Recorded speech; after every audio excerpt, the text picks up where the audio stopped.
Hi, everybody. Let me know when you can see and hear me, if you would, please. That would be great.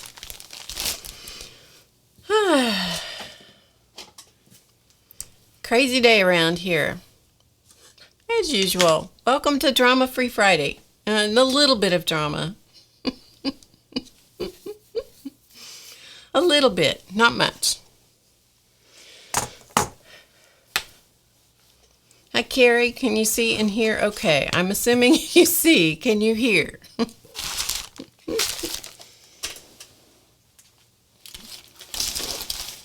Not too much drama today. Only a teensy bit. You see me? Do you hear? Hi, Pavla. So we got volume. We got sight. Am I late? Probably.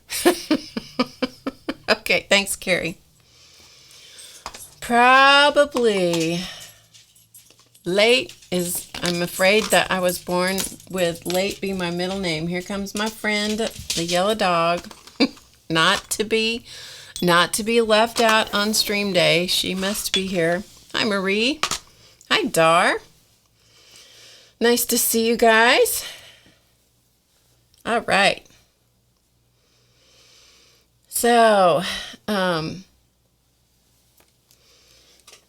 going to take one quick break, so everybody just enjoy the silence for a minute. I'll give you something to look at. How's that?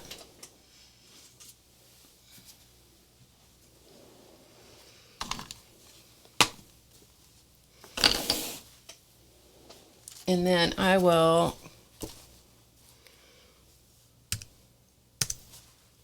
come right back.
Okay, and I'm back. No, hi, Debbie. You didn't miss anything. I just had to deal with something real quick. Okay. So once again, welcome everybody. It's Drama Free Friday. I'm Barb Owen, and you're here in my studio, and I'm so glad you are here. Can we have just a moment of so nice to be here. Nice to share the day with you. I hope everyone's doing well. Hope you're doing well.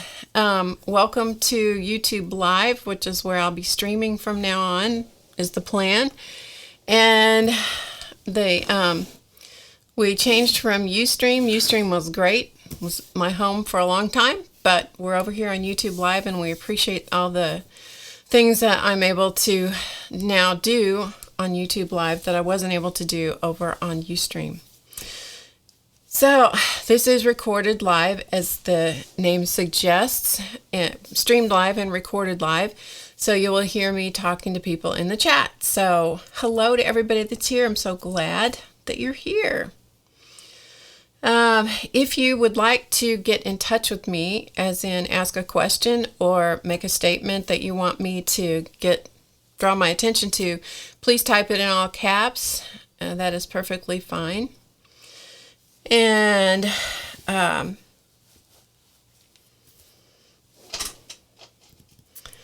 that's what I have to say about that.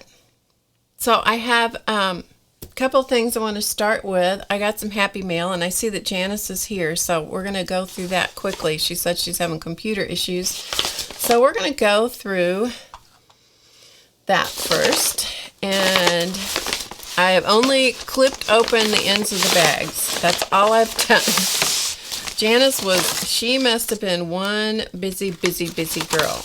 And Janice in the chat is JL Johnson, and she sent me a beautiful little package of happy mail. I truly don't know why you guys send me happy mail, because I never do reciprocate. Never.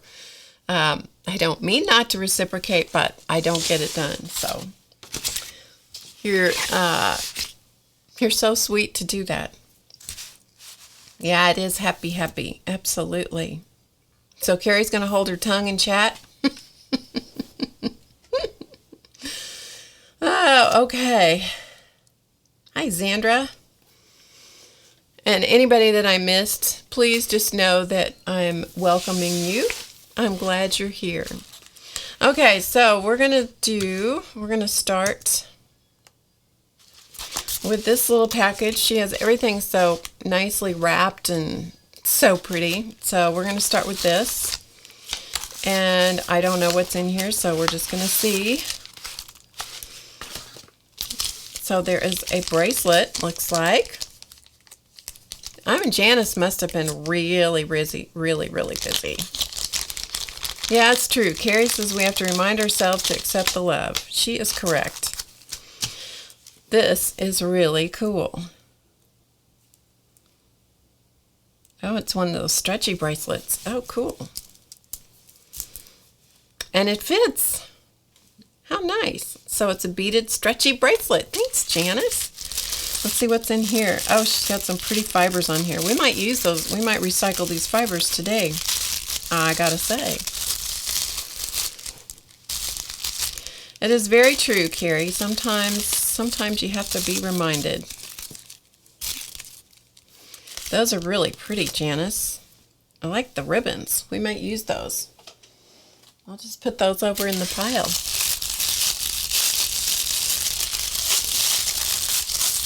Ah, how cute. And the tissue paper is cool too.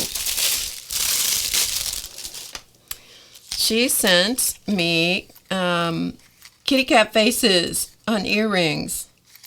Oh my goodness, those are adorable. Wait, we have to take a closer look at those. We have to take a closer look at these. Look at these. Look how cute. I mean, how cute are those? Oh, sorry, I got some garbage in the shot. Can you see those? Let me see if I'm zoomed in all the way. Hi, Ella. There we go. Now you can see them. Aren't those cute?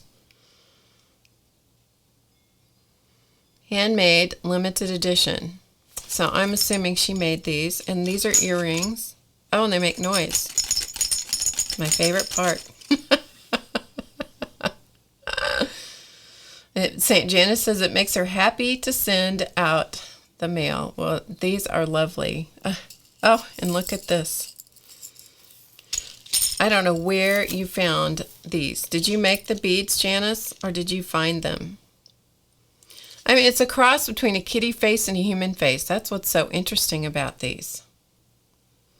It's adorable. This is a necklace on a copper chain. That's great. How cool is that? Hi, Jan. Hi, Carol. Yeah, if I don't wear CB says, if I don't wear dangles, yeah, she says, if I don't wear dangles, she would be glad to take them off my hands. Welcome, Carol's Makeover. Nice to have you join us.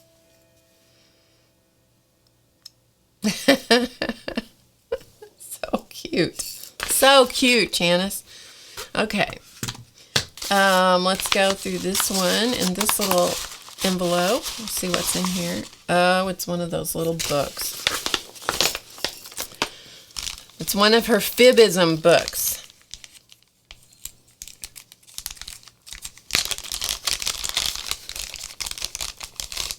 Yeah, any of you that were used to seeing me on Ustream, you might have different names here depending on how you're signed into Google, and so you might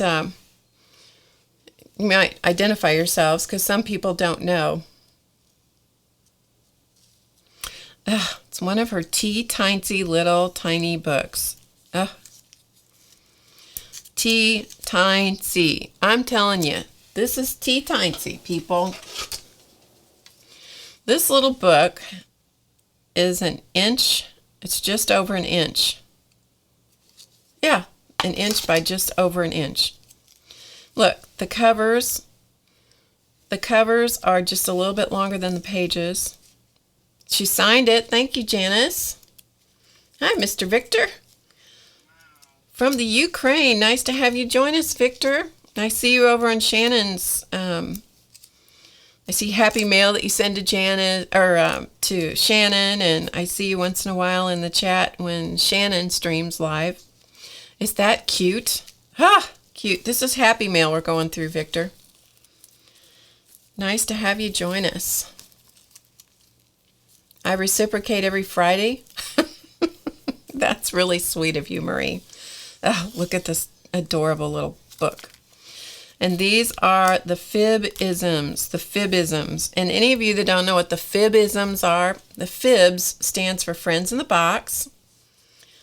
Clausman is in the audience, I see. Clausman is the moderator, so behave, everybody. He's got the power. He's got the power. Barb, what is the easiest way to find your channel on YouTube? Just search Barb Owen and you will find it. It comes right up. Yeah, comes right up. So fibisms, fib stands for Friends in the Box, which means all of us who've been enjoying each other's company and streaming and so forth and so on. Okay, so we'll read these little books. I can't even imagine how long it took Janice to do this. And so she created these adorable little books. She must have spent a ton of time on this. I'm telling you. Carrie keeps being put in a timeout. Carrie, we have to stop that. We have to stop that. You can't be in a timeout. Hi, Denise. Hi, Sharon. Hi, Dawn. I know, it's so cute. So wait for it. And oh my giggles, these are things that the Friends in the Box who stream say, or who do YouTube videos, they're stuff they say all the time.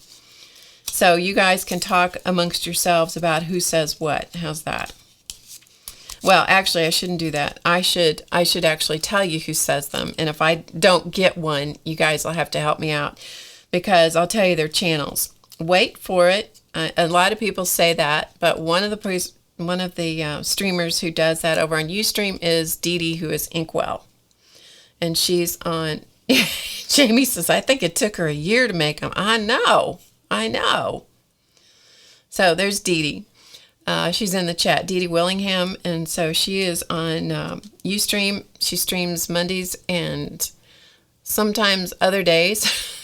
Every time she says it, or I see this on her channel, I think about this business that was not too far from us. It's gone out of business a long time ago now. But anyway, they had this huge billboard out on the highway, and it was a chair place. They sold office chairs and all different kinds of chairs, and it says open Mondays and Wednesdays and some other days. Linda Scott says hi. Hi, Linda Scott. I'm glad you can watch. Or you could watch, or whenever you can watch, or whenever you can be here. Okay. Oh my giggles. That's Joycey. And Joycey on Ustream, her channel, I forgot the channel name.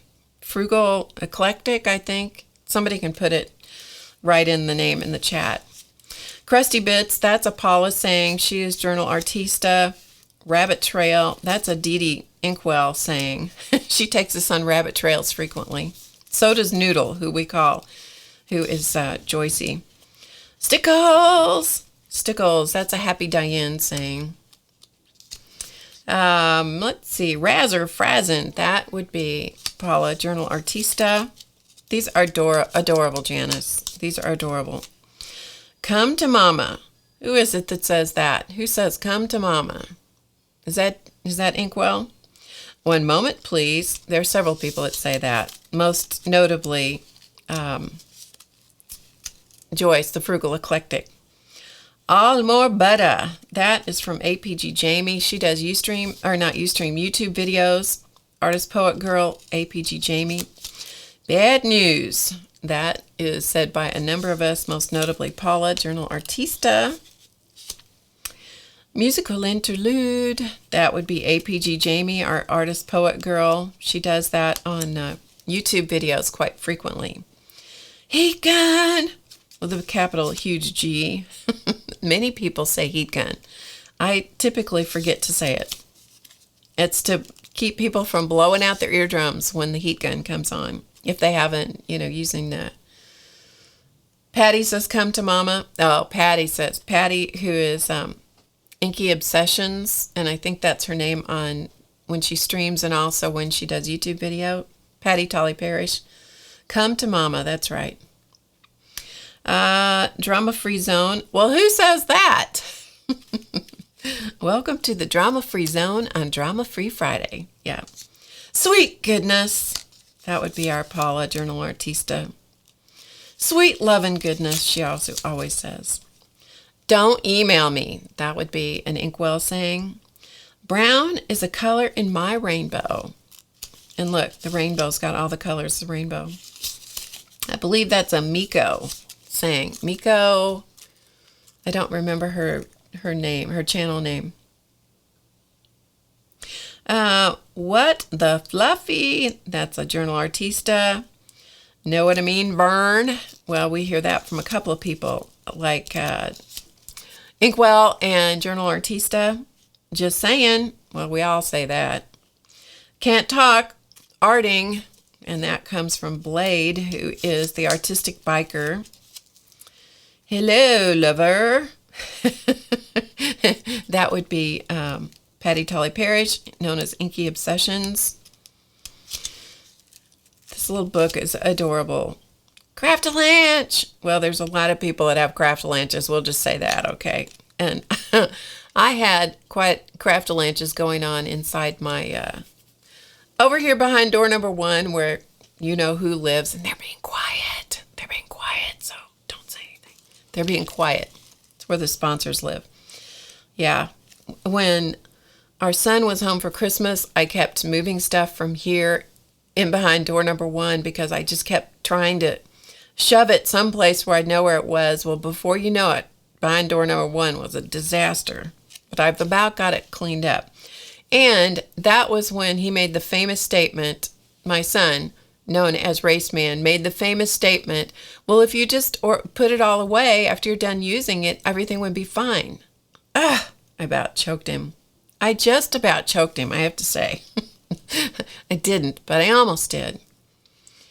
I just realized I forgot to set up my lights today, so I look a little ghostly. I feel fine, just in case you think I'm not feeling well because I forgot to set the lights up today.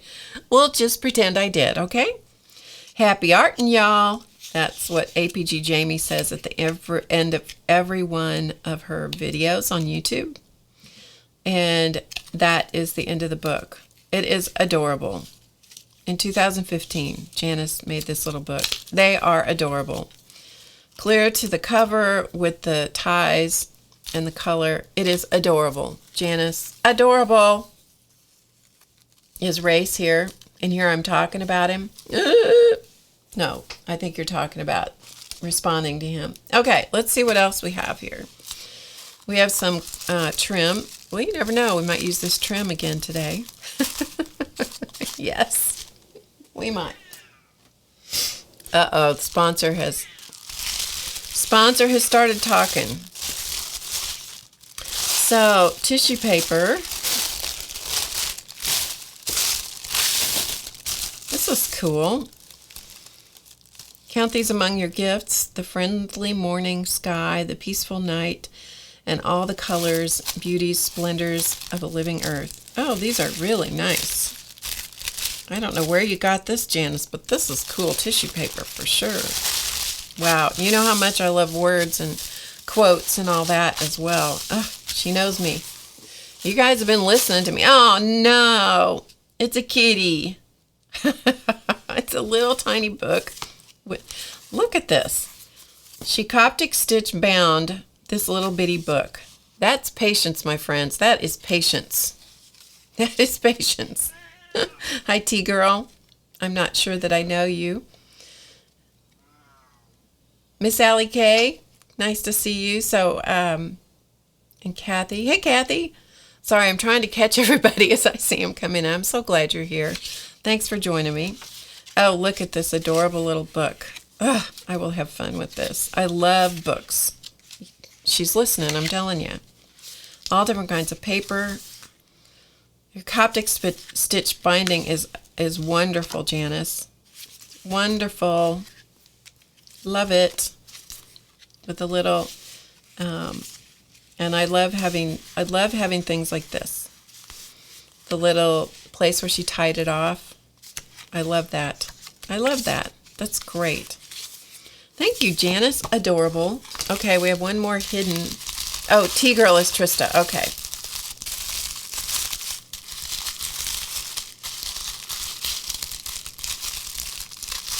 You got what at the thrift store? I missed it. Sorry. There's a lag here similar to what there is on Ustream. And so tell me again what you got at the thrift store. No, Jess. No, Jess. No, Jess. And some tissue paper, some sewing tissue pattern paper. No, Jess. No, Jess. I will not repeat that. Oh, it's a little baggie full of all kinds of good stuff. Oh, cool. We'll use some of these today, too. Little beads and a little key. And some little charm things that I'm going to use. Those are adorable. And stones and charms. That almost looks like a shell. You must have got a necklace and taken it apart.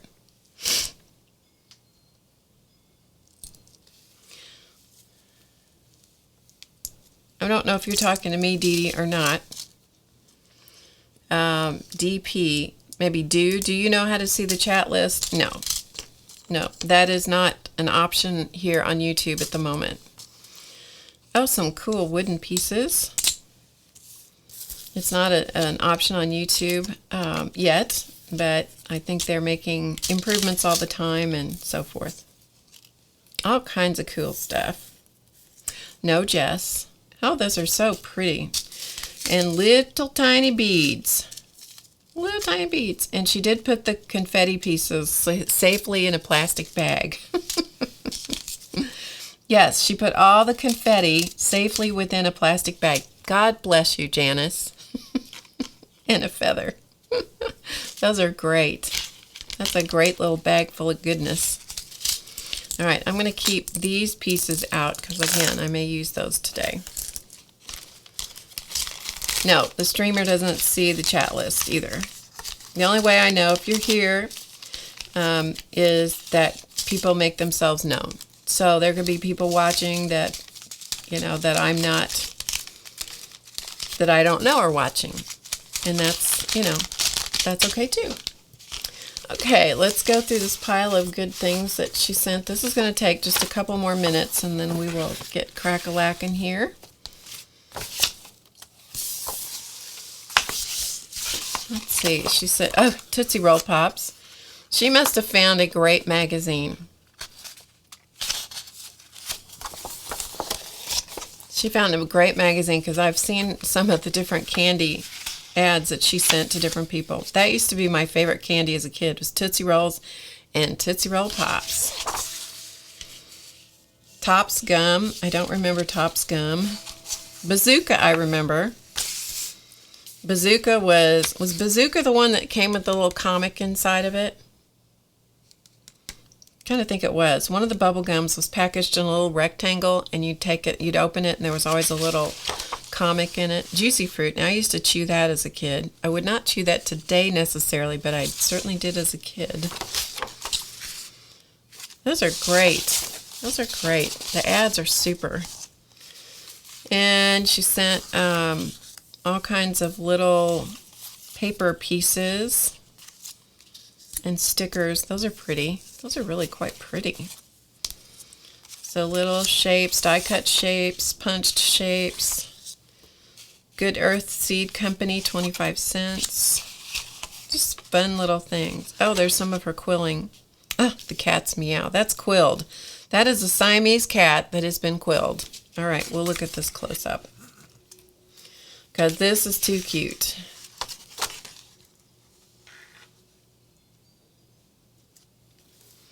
Look at that. Yeah, Bazooka was what had comics. Okay. Yeah, look at that. Janice, that is adorable. I'm not kidding.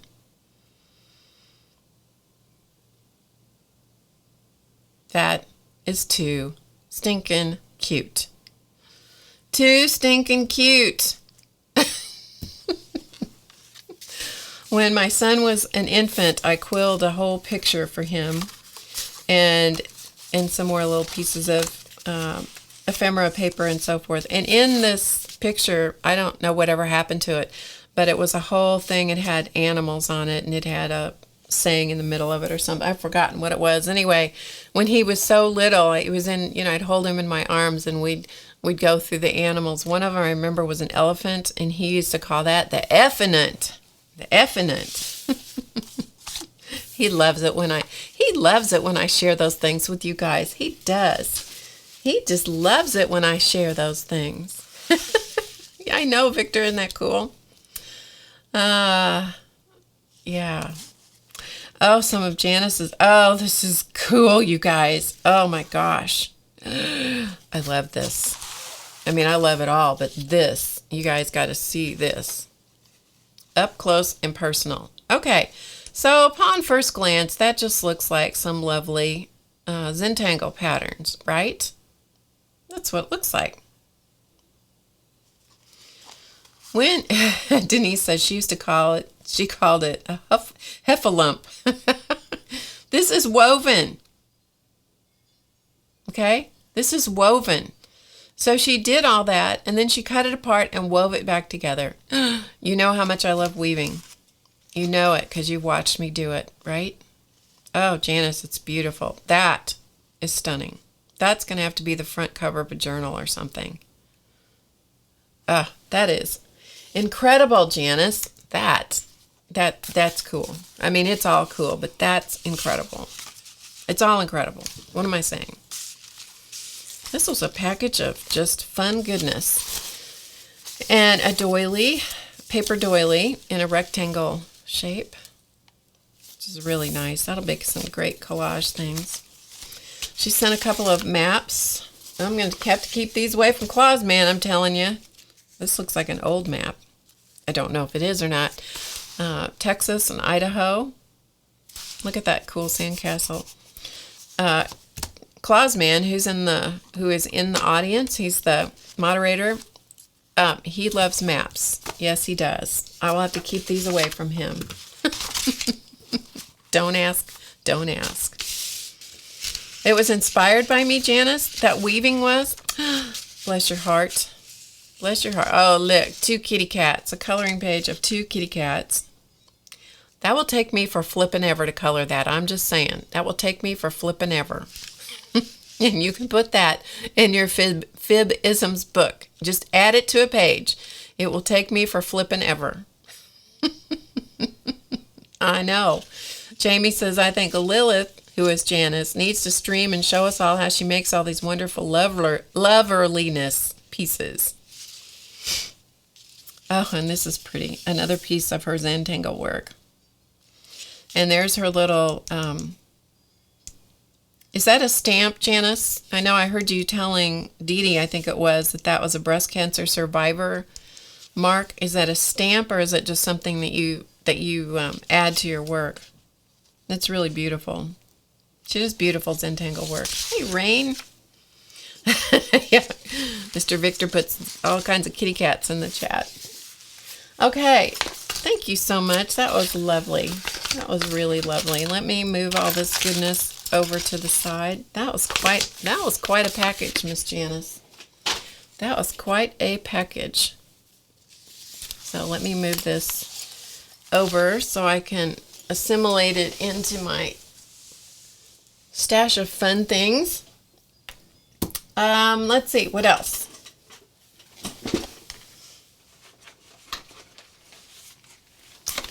I have new jelly plates in the house. I have some new jelly plates in the house. I do have a funny story about it. I saw Ella say that she was going to send Claus Man some California maps. I got to tell you a funny story about California maps. Years ago, and I do mean years ago, I owned a retail business. I sold European knitting machines and yarn and books and all that, classes and everything. So I had a retail store. Well, there were specifically Passip knitting machines, which are, Passip was a European brand. It was a Swiss brand of knitting machines, which has since gone out of business, sadly, because it was an incredible knitting machine. Anyway, we would go to the distributor, which was here in the United States, and we would go there for training, and then we would go to try to go to the convention every year. Well, one year it was in Anaheim, I think. And so we decided to take my parents. And most of you know that I took care of my parents in their last few years of their life, when life got very difficult for all of us. But anyway, prior to that, when everybody's still in fairly good shape, we took them, and our son was quite young. He was probably in 6th or 7th grade or something. I don't know. He was deeply into radio control cars. And I know this has nothing to do with art, but it's too funny not to tell you. Anyway, we got ready to go on this trip, and there were some people that my parents wanted to visit. We were going to fly into the San Francisco area, then we were going to rent the car, and then we were going to drive down, I think it was Highway 1, to get down to Anaheim, check into the hotel, and we were all staying in the same hotel, and there was also the radio control cars were huge in the area, and so there was a special place out there that had a big racetrack, and our son had just dreamt of going to this place and racing with the big guys, you know. And so anyway, we're getting ready to leave, and my dad's job was to plan our route from when we landed in San Francisco to see whoever it was they wanted to see, and then, you know, get us down to Anaheim. This was a bad decision, I might add. Now, when we got ready to leave to go on this trip, our son was in charge of packing his own suitcase. And when we went to look at what he had packed, he had all of his radio control cars and gear and about 2 pairs of underwear and a t-shirt. And that's pretty much all there was. Yeah, Gary says, tell Race there's a great private track there, nice and remote. Yeah, I don't think he does it. I don't think he has time to do it anymore, but he was good. He was a good racer. He really was. He built cars and trucks and all kinds of stuff. He was really good at it. So anyway, we kind of had to reorganize his packing a little bit because he was taking the things that were important, don't you know? You know, we had to reorganize and put in a couple pairs of jeans too. Anyway, we get out to California. We land in San Francisco, and we're going to, I think it was Walnut Creek. Now, I may have this screwed up because it's been a while back, like 20 years ago. Anyway, so my dad, we asked him, do you have this all lined out? And he goes, oh yeah, I got it. Well, about 10 minutes later, we drove off the edge of the map, if you know what I mean. So, you know, then we're flying blind because nobody knows where we're going. It's like, and Claus Man's driving the car. And my dad's sitting in the front seat, the other, you know, the passenger seat. And then my mom and our son and me were in the back seat. And the car's really too small for that many people, but we were conserving money, don't you know? Anyway, so we drove off the edge of the map. And then it's like, well, where are we supposed to go now? My dad goes, well, I'm not sure. Anyway, we found where we were going. And then the next day or so, we're going to go down Highway 1. And my husband has to stop and buy his own map because my dad it's like he's holding the maps close to his chest. He will not let, because he's going to direct Clausman, don't you know? Anyway, we finally, kind of got closer to where we were going, and we were supposed to exit on Rosemont or Rose Hill or Rose something or other. And we find an exit that's Rose. It wasn't the right Rose, but it was Rose something. And my dad says, well, maybe this is the exit. We were in Santa Cruz. Actually, Debbie, we were. It was hysterical. Anyway, by the time we got down the highway, the coast of California, and got into the hotel, and we all got separated, my parents were safely in their room. We were safely in our room, and nobody had killed each other. It was a good day. So anyway, yeah. Maps in California, yeah. We have stories about that. It might have been Roseville. I don't know. It's too long ago.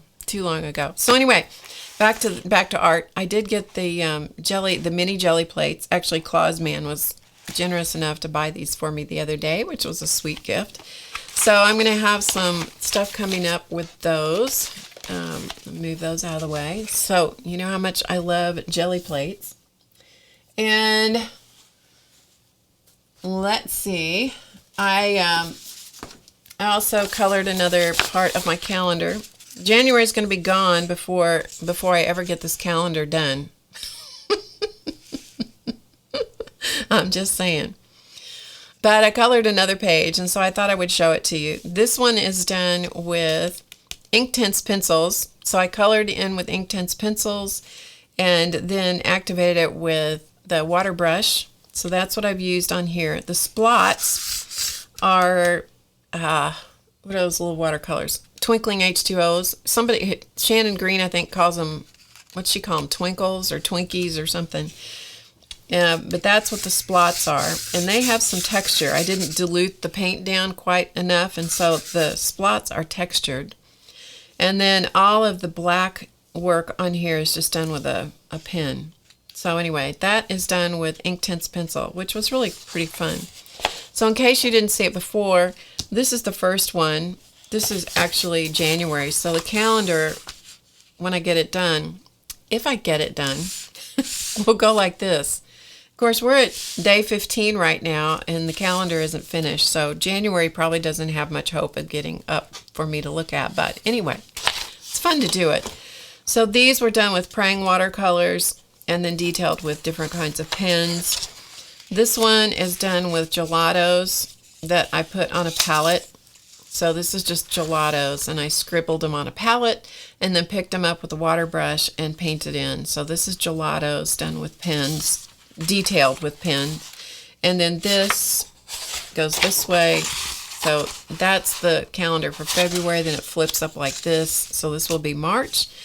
And I might actually get to look at this one, but this is done with Inktense pencils. So these are all from my book, Mandala Melange. The patterns, they're much bigger than this in the real size. They are on an 8.5 by 11 book size paper. I took these into Photoshop, and actually Raceman was kind enough to show me how to do layers so I could get these into this form, because Photoshop's a big mystery to me, people. I just have to say, I know that probably sounds really stupid. It just is. It's just the truth. I'm just telling you the truth.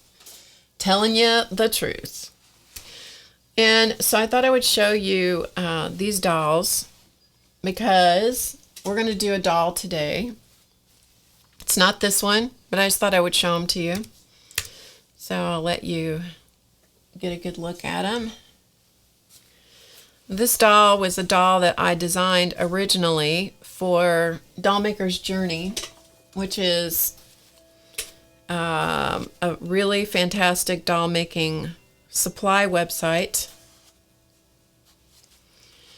And so here are some of the girls.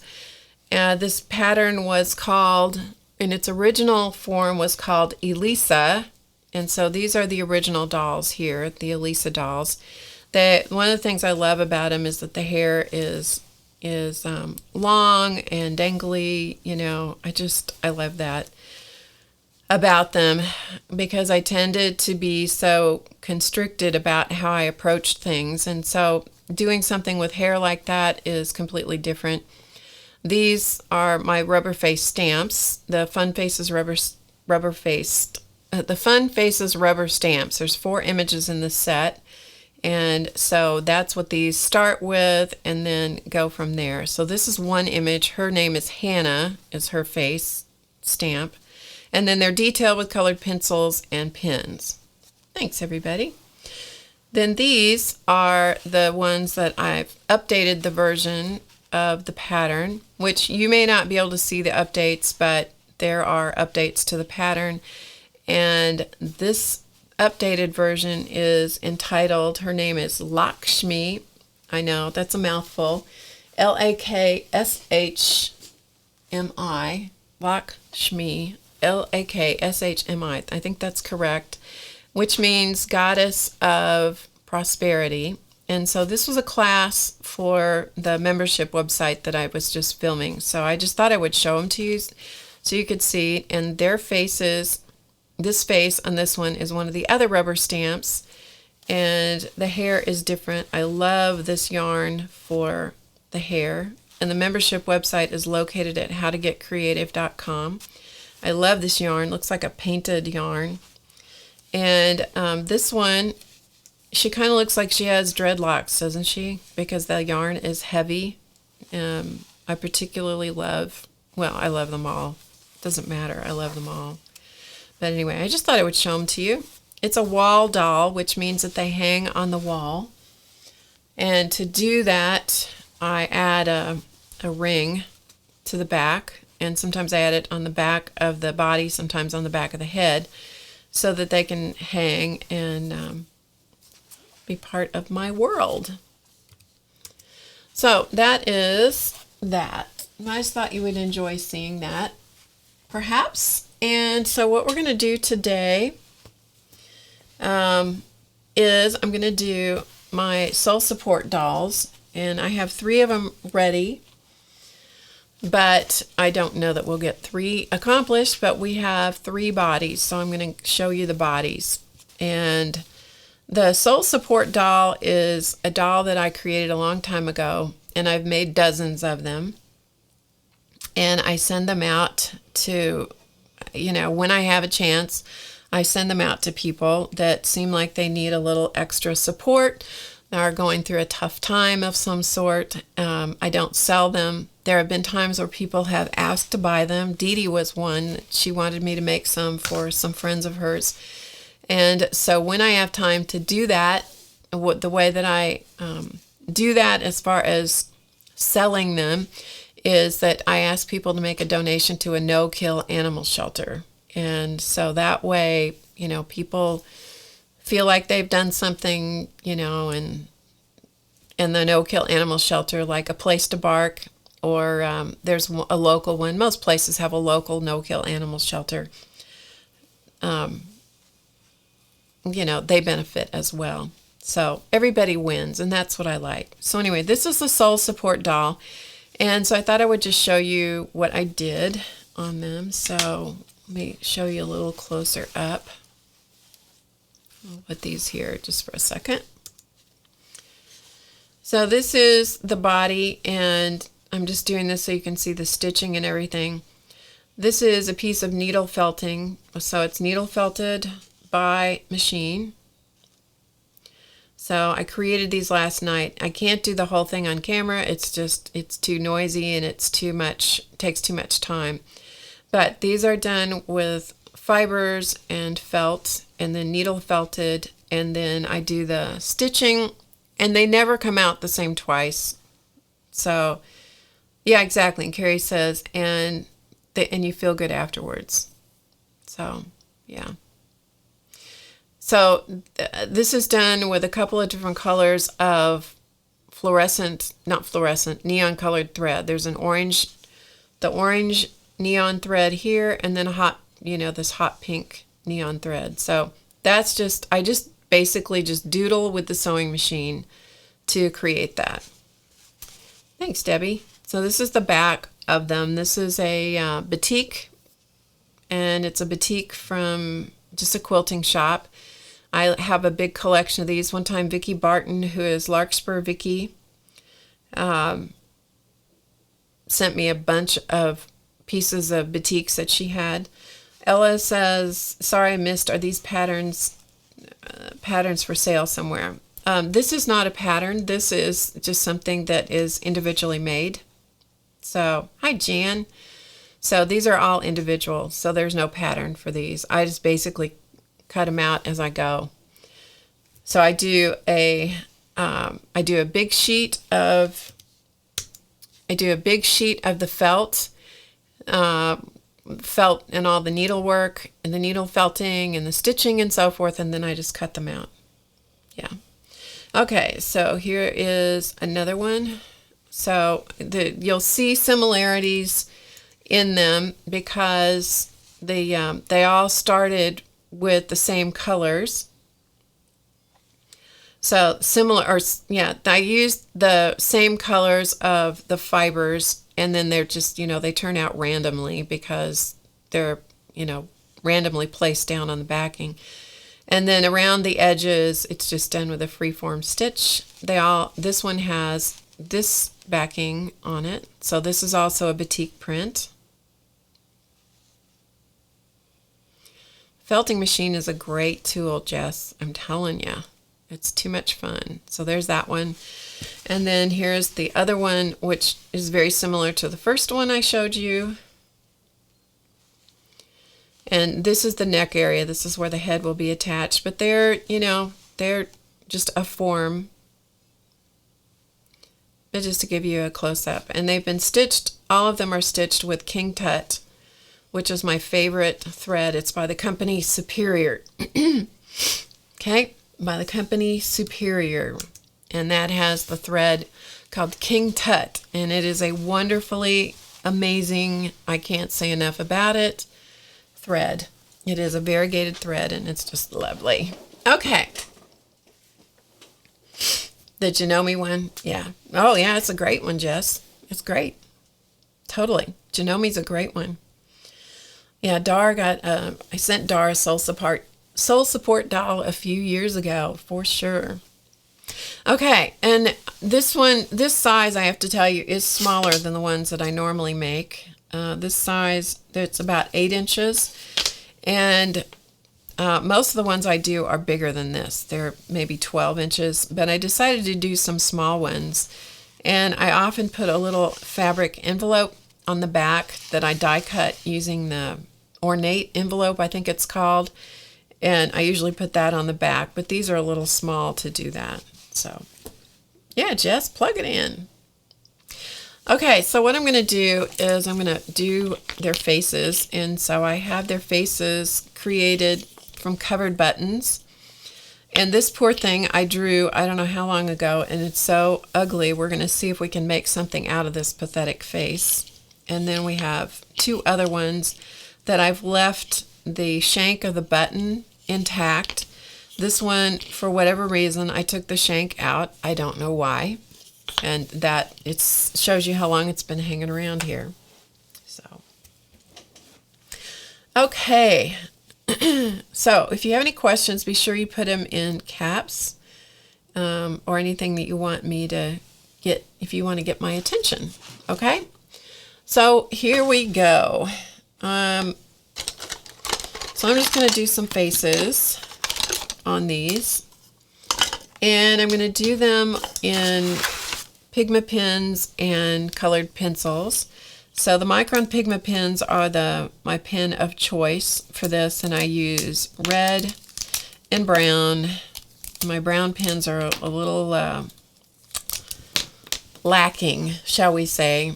I need some new ones, and I went to get some at the craft store yesterday, and they didn't have any. They didn't have any in the size that I wanted, and I was like, oh, you've got to be joking. So anyway, so we're going to limp along with some brown pins that need to be replaced. Okay.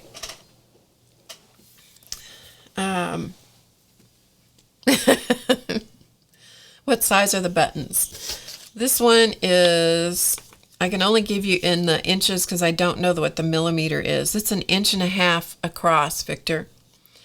They go by millimeters, but I forgot to look that up before I started streaming. So, yeah, sorry about that.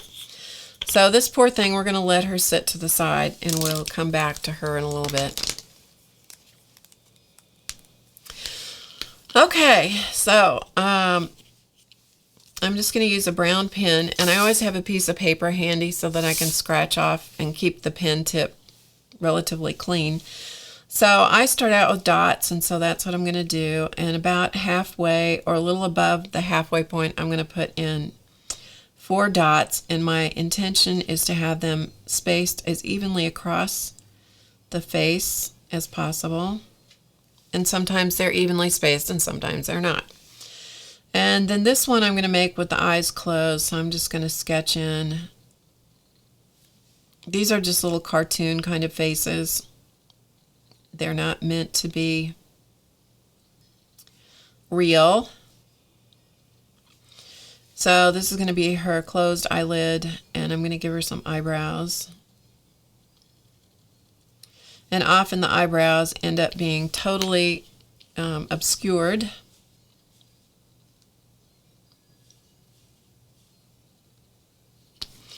By the hair and so forth. So as I said, this is a brown Pigma pen, and it's a size 01. I'm going to give her some eyelashes while I'm here. So this is just like the sketch of the face to start with. So I have some little eyelashes, and I'll give you a close-up here in a minute. From the bottom of the nose, or the bottom of the eyes, to about halfway down the button, I'm going to put another little dot.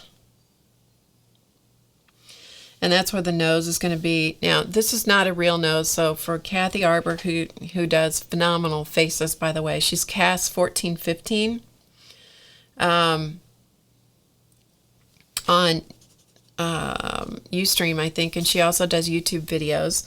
She does, if you want to see somebody, there are 2 people you need to watch, 2 people that I think are phenomenal with faces. One is Cass, who is Kathy Arbor, and the other is Dee Dee Willingham, who is Inkwell. You need to check out those 2 people. I'm not kidding you. They do the most phenomenal, realistic faces.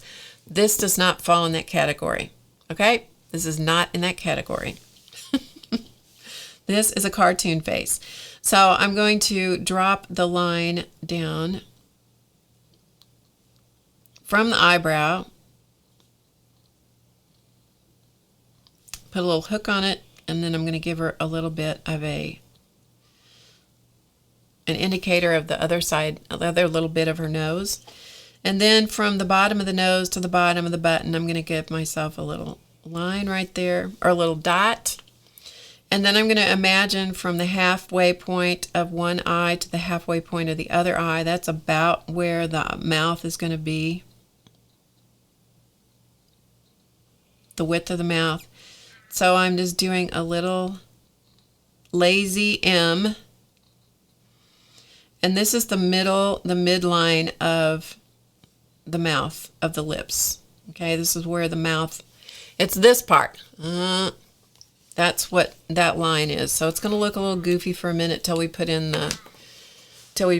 in some color. So we'll take a look. You can look at this pathetically ugly little face. And then I'll let you see what I've done close up, okay? So that's what I drew. On this camera that you can see close up, my hand, it's too odd. The angle is too odd for me to be able to do the drawing and stuff over here, but I can show it to you in stages, okay? Yeah, the roundness of the button really helps when it comes to doing these little flat faces. I don't have to work quite so hard on them. Okay, so we'll put this little ugly thing to the side. I got to get over myself. Make her turn out cute, huh? You're welcome, Ella. Okay, so her eyes are going to be closed. Maybe on this one, Charlie is just raising Cain in there. Can you guys hear him complaining? There's 2 Siamese, in case you don't know, that live back here behind door number 1. 2 fat Siamese. They came that way. I didn't make them fat, but I haven't been able to make them skinny, that's for sure. And they live back there, and there's no sunshine today, and that is deadly when it comes to quiet cats. If we have sunshine, all's good. We have no sunshine, it's deadly, because they don't know what to do with themselves, because they're used to boiling their blood in the sun. And when there is no sun, they think they should be sitting on my lap, both of them, which is about 30 pounds or more worth of cat. They think they should both be on my lap at the same time, and I should do nothing but pet them. So there you go. So he's in there complaining about it. All right, so on this one, I'm going to do the same thing. So I'm going to give myself the 4 dots across the face. And this fabric that the buttons are covered with is a muslin that I dyed. So that is where I got this. You always want to start when you're doing a face. You want to start with something, well, I say always, and then I'll turn around and break my own rule. But I try to always start with something that has color, because if I don't, I have to work so hard. If I start with an off-white or a white, it takes a long time to try to build the color on a face. If you will start with, like Inkwell Dee Dee often starts with a toned paper, and I can't remember exactly what Kathy Arbor starts with. But if you'll start with a toned paper, or they often do, I know that Dee Dee does, it just kind of helps to, it kind of helps to, give you a place to go, because you can go lighter, you can go darker. But if you start out with something that's white or off-white, it's so hard because you have to build every color, and it's just a pain. So anyway, all right, so what we're going to do here, and this is going to look a little goofy, and I realize that, but I'm going to do 1 closed eye and 1 open eye. And what that's going to do is, it's going to, when I get finished, hopefully, she's going to have a wink. So I'm going to just draw in my eye. So this is my open eye. So I'm going to make that a little smaller.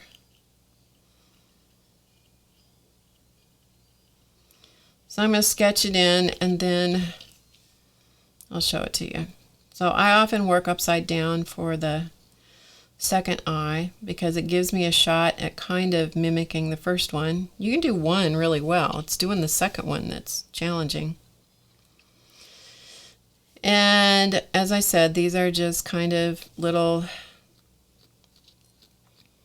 cartoon type faces. So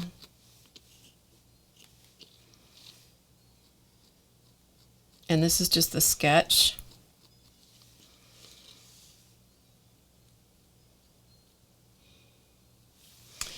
Okay, and so we're going to do the nose. So we're going to come down here and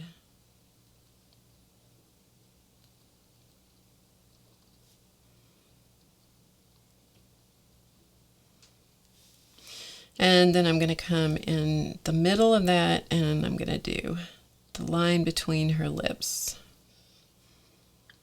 I've never done one with a winking face. I just thought that would be kind of fun.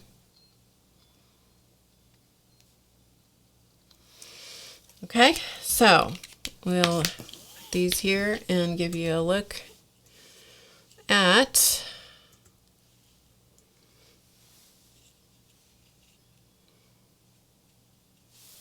her little winky face. Okay? All right, so every once in a while I stop and read the chat for a little bit. 2.5 centimeters. Okay. Victor says that this size button that I'm using right here, the 1.5 inches is 2.5 centimeters. They usually go by a certain millimeter. like 58 millimeters or whatever. So anyway, 2.5 millimeters will give you, or 2.5 centimeters will give you something to go on. Okay? All right. Hey, Susan. Okay, if I miss anything, put it in caps and I'll see it, okay? All right, so what I'm using is my Box O pencils.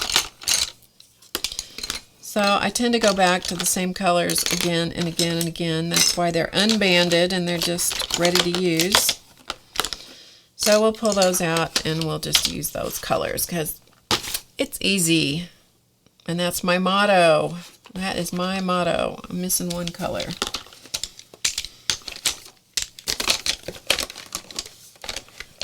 Right? Yep, I need my mulberry. Here it is. Okay, now we're ready to go. Okay. What do I use to dye the muslin? I use RIT dye, which is probably controversial, but that's what I use. It's RIT dye, and I dye it with peach, or I've forgotten the exact, no, I dye it with tan and rose pink, I think is the other color. So I dunk it all in 163 millimeters. Thanks, KS Crafts. 63 millimeter is what this size is, she said. Okay. What did Susan say? Oh, Kathy likes the wink. Thanks. Hi, Sandy. Anybody that I missed, consider yourself welcomed as you come in. Thanks for joining me. So we're going to play with this little face. So I'm going to start out with terracotta. Oh, I was telling you about fabric. What I do with the fabric is I start with muslin. I don't use a super expensive grade of muslin. And I get it wet. Well, I wash it first, then I leave it damp, and then I mix up a bucket, because I'll do it in great big huge quantities. I mix up a bucket of tan RIT liquid dye, and I mix up another bucket with rose, it's either rose or pink, liquid dye. Stir it really well. It's hot water, as hot as I can stand it. Make sure you put on rubber gloves, which I do. And I usually dye it or cut the fabric. I've already pre-torn it into manageable pieces, like half-yard pieces is what I work with. And then I take the wet fabric and I dunk it in one color and I wring it out. And I dunk it in the other color and I wring it out. And then I hang it to dry. And I do that with all the pieces. And the pieces will gradually, because the dye buckets become contaminated, the fabric becomes more and more interesting in the color. So if I want to, well, it's controversial only because people, real fiber artists use a much higher quality dye bath, like from Prochem or those kinds of things. The RIT dye is, I never have any problem with it, but, some people don't think it's the thing to use. If you want darker skin tones, you add dark brown, or cocoa brown is my preferred color. I use that, add that to the tan bucket. And if I want a more peach color, then I add a little bit of peach to the pink bucket. But I always over dye it. That's how I get these, kind of awkward, odd, funny colors. But that's what I like. Yeah. Okay, so I'm using terracotta, and I'm just going to put this color on all the places on the face that recede from the light. And I'm going to whip these on as quickly as possible, so I'll just sort of talk my process out loud as we go a little bit. I'll show it to you as I go along. So I'm just adding the terracotta, and I'm not putting a lot of pressure. Fabric doesn't need a lot of pressure. And underneath her bottom lip, I try to give them a little indication of a chin. So what I'm going to do, and I'm going to put a little bit of the shading color very lightly between the eyes as the bridge of the nose. And I'm going to add a little bit to the cheeks, the bottoms of the cheeks. And this is a little button. I usually work on the next size larger. I think it's maybe the, I don't know. I've forgotten. It's about a 3-inch button, 2 7/8 inch button. So this is a tiny little button face to work on. So I'll show you more of how it looks in a minute. Okay, this poor thing, honest to Pete. She may not, this face may not, she may get a tattoo down here. She's got way too much chin. Not enough space between her nose and her lips. This is where we say in unison, bless her heart. Yes. We say, bless her heart. Got to get a lot of R's in there. Last night I was watching, I recorded classes all day yesterday, and last night I was kind of brain dead for a while, and so I was watching Bobby Flay on the Food Network channel, and the guy it was Beat Bobby Flay. I don't know if you guys are familiar with that show, but Beat Bobby Flay. So they bring on chefs that try to beat him. They'll tell him what their favorite dish is or their signature dish or what have you, and then they try to beat him. And so he has to cook, basically the same type of dish. And so I was watching that, and this guy that was one of the guys that was trying to get him beat came over and he said something called Bobby. Okay, Bobby. And Bobby Flay says, I didn't know my name had so many Y's on it. I don't know, for whatever reason it struck me funny. I thought it was funny. Yeah. So anyway, I digress. Moving on. So again, I'm just adding the shadow. You can use a variety of colors. I tend to go back to the terracotta because I like what it does on the skin tones that I dye. If you're doing this with a darker skin tone, you have to start, like if you're doing a really dark skin tone, you would start out with a darker shading color, and this might even be the highlight color, depending on the skin tone that you're working with. Cat hair. Can't imagine where that came from. But I use very little pressure, and I go in all different directions because I don't want lines. If you get lines on fabric, you can't ever get them out. You might as well just take the fabric off, start over again, and Bob's your uncle. Keep on going. Okay, so show you the faces. There's that one. She's pouting. Kathy says that ugly face is pouting. Okay. Bless her heart. Okay, so there's one. I have not blended the face. I've just added the color. Okay, so to blend the face, I just use my finger to blend the pencil. And the heat from your finger and the abrasion against the fabric will blend it in. Oh, thanks, Dawn.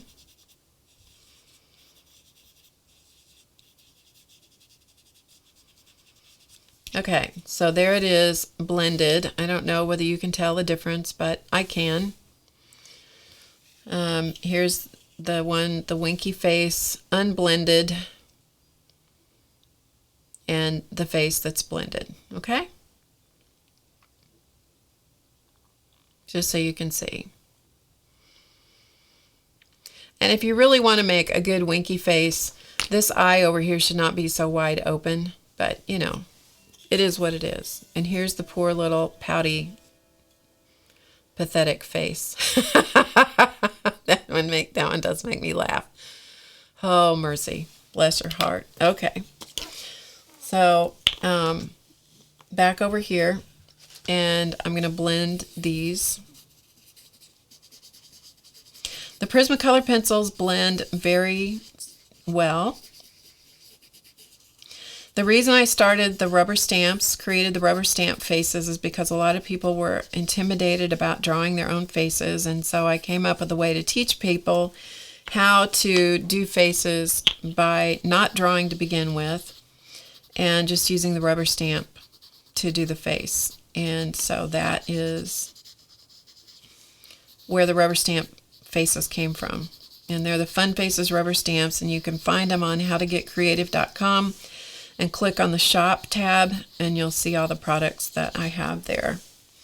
Okay, so we have the shading is blended on these three little faces. So what I'm going to do now is go to pink.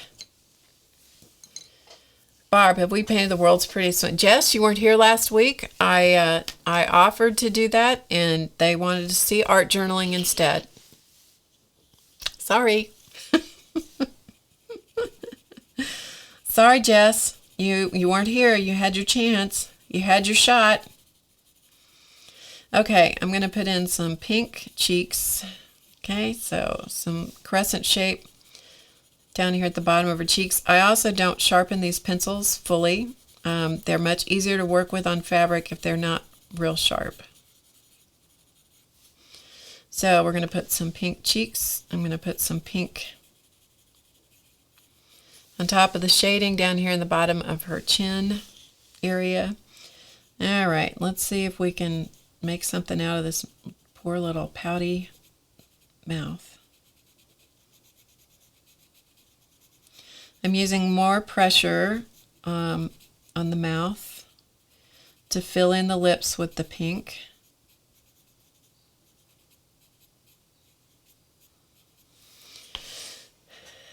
Yeah, she might live.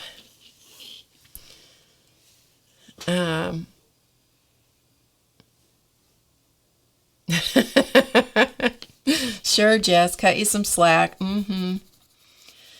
Again, as I do the stages, I'm going to do all three of them, and then I'll show them to you up close, okay? So, always work on fabric. You always want to work in all different directions, and make sure that you don't have any harsh edges or lines, because they're impossible to blend out. Okay, so a little bit of pink in the chin area. And I'm going to just add some pink pencil for creating her lips. If you can avoid outlining lips, it's much better. When I teach people how to do cloth doll faces, I typically have to give them parameters, so I typically have the lips sketched in to some degree. But if I can avoid that, I do. So what I have here is just the line between the lips drawn, and then I'm just going to add the pencil to put the color on the lips. And I realize that my hand is probably in your way, but the pencil, or these little faces, are tiny enough. They're tiny enough. They're a little hard to hang on to these little buttons.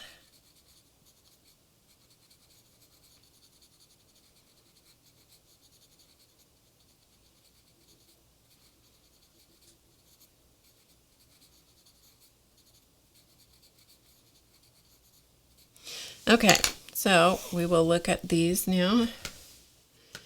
So you can see where I put the pink.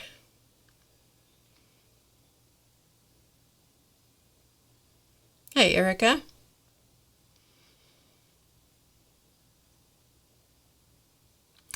So you can see that there are no harsh edges to those shapes.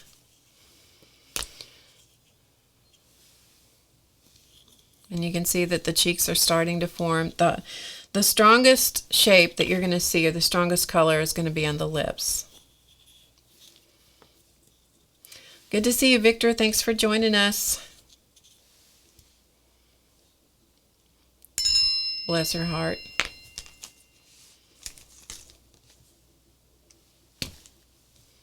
Okay, so we'll come back here. Sorry, I don't know what that was. It was a text message from my son. Okay. So again, to blend them, I blend them with my finger. Now, I'm not going to blend the lips, however. Leave the lips alone because I want the lips to maintain their character and their form. Do tell what pencils I'm using again. These are Prismacolors, and this color was pink, and the first color was terracotta. Yeah. That was a question from the chat from RD Dar. It's good to see you, Dar. I haven't seen you for a little bit. So these are Prismacolor Premier pencils. Okay, so I've blended the cheeks, and now I'm going to go to a highlight color. And when I need to clean off my finger when it gets a little cruddy, I just wipe it on my clothes. I know. It's true. I just rub it against my clothing, and there you go. Okay, I'm going to go to a highlight color now. This and the colors are really arbitrary. The color simply is dependent upon the color of the background. So if this were a dark skin tone that I had dyed, like I said, this shading color that I'm using might even end up being the highlight. On this particular one, I'm using cream because that is a shade lighter than my color, my fabric. Okay, so the shade or the highlight goes any place where the shading is not. So you want to have that any place where the face protrudes or sticks out. So your forehead sticks out, your eyeball makes your eyelid stick out. I come right next to that line on top of the nose to make that come forward a little bit. Come under the eyebrow in that bridge that you have there at the top of the cheeks. So we'll put a little bit of that.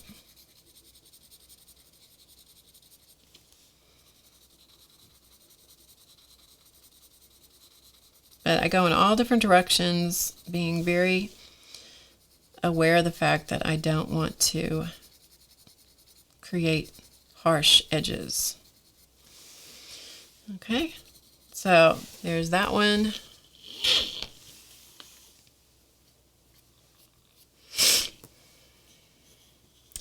And this poor thing, we'll see. This color, because the base color is lighter, this may not show up very much, but I really hate to go to a white for highlight on these because that's just so harsh.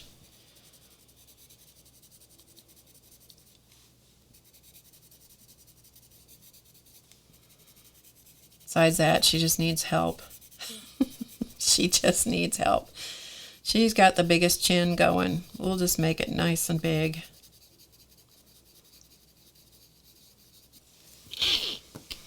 Okay, same thing on this one. So any place the face sticks out, we're just going to end up getting some highlight on it. Sometimes the fabric pills up a little bit, so you just kind of have to work with it. Got to work with it.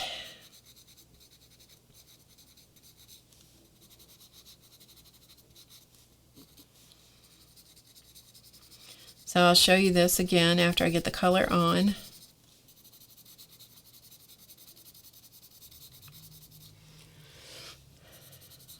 And we obviously will not get all these dolls done today, but we'll get started on one anyway.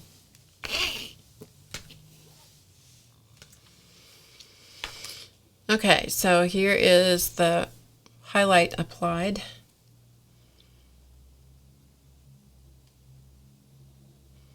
All my clothes are art clothes. Sad but true. So there's the winky face. And here's our poor bless her heart girl. Bless her heart. Bless her heart. Okay. I need to add a little bit more shading on this one to the Bless Her Heart girl. Whoops. Sorry.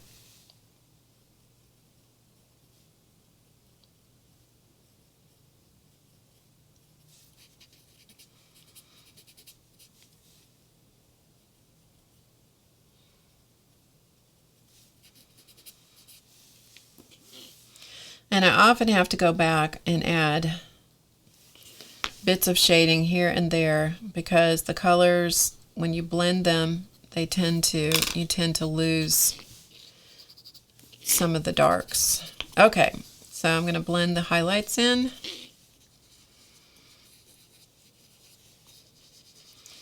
This fabric that the Bless Her Heart face is on is a commercially dyed fabric, and so it is not blending nearly as well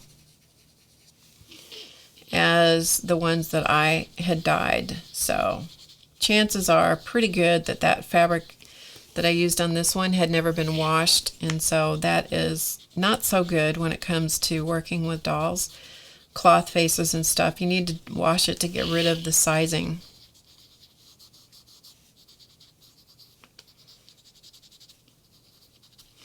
Okay, so I need to start adding a little color to this face, and so I'm going to do a blue eye.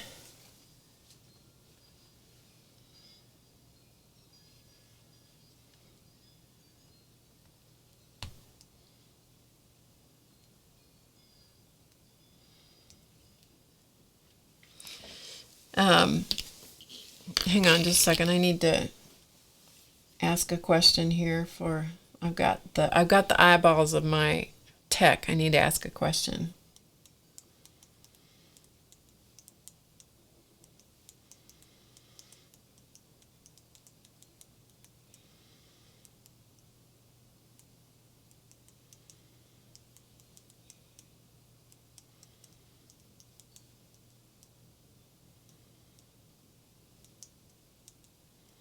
Okay. Sorry. All right, so I'm going to use this, and this space is so little, I'm probably going to have to sharpen the pencil a little bit.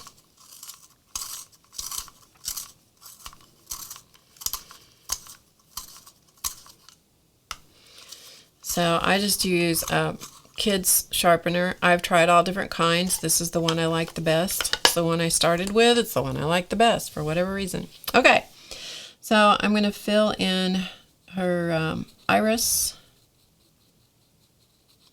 She only has one open eye, so we only have to color one eyeball. And then we have Bless Her Heart. We have the Bless Her Heart face.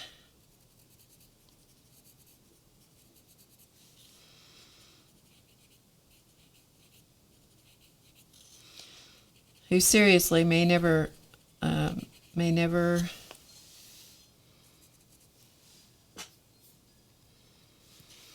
yeah.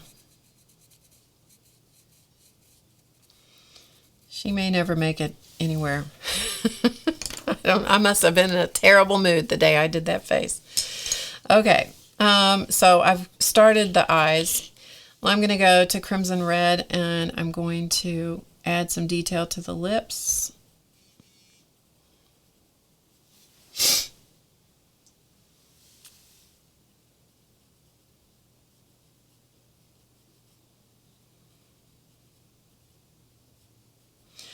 And on lips, the upper lip is shaded by the nose, so I make it darker.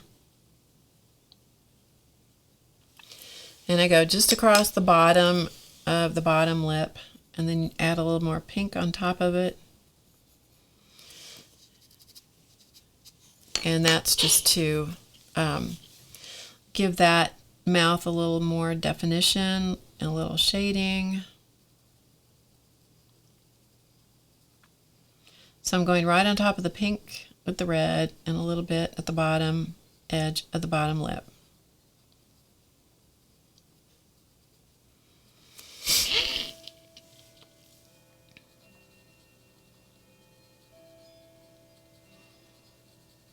So I know Dar did lots of dolls. Dar, did you use colored pencils on your doll faces, or did you use paint, or what did you do? on your doll faces.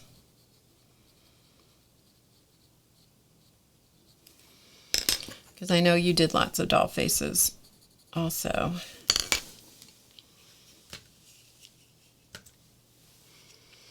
Okay, so there's the detail on the lips.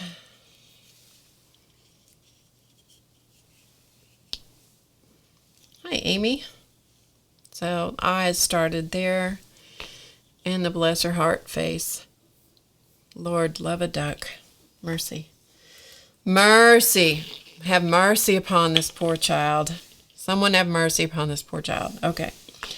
Let's go to some eyeshadow. So for eyeshadow, I'm going to use Mulberry. You can use whatever you like, but I'm going to put some eyeshadow here.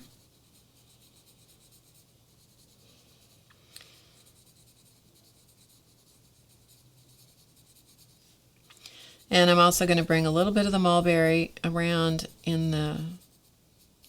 on top of the shading, just a smidge here and there. Much less than the shading originally covered.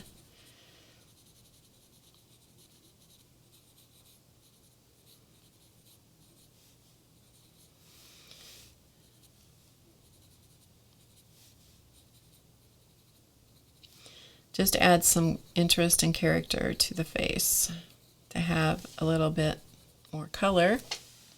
Hi, Tam. Eyelashes on the bless her heart. Yeah, she'll get eyelashes. It might help. And then again, it might not. Poor little thing.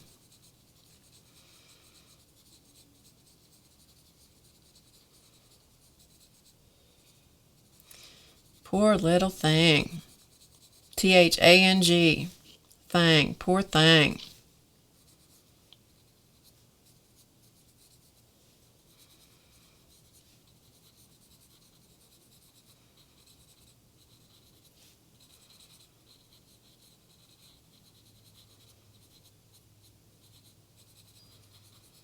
Any of you that enjoy seeing people do videos on makeup, you ought to check out Nikki Beauty Bliss on YouTube.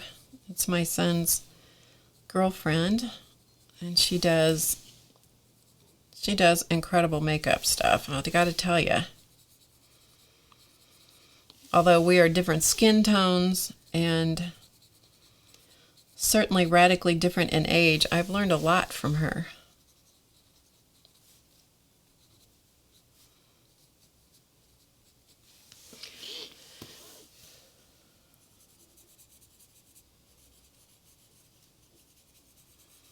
Oh, bless your heart. I don't know if there's hope for you. I don't know. I should probably just quit trying to make something out of this face. She's making me laugh, though. It's making me laugh. I don't know if it's male or female. By the time it turns into a soul support doll, it'll probably be female, though.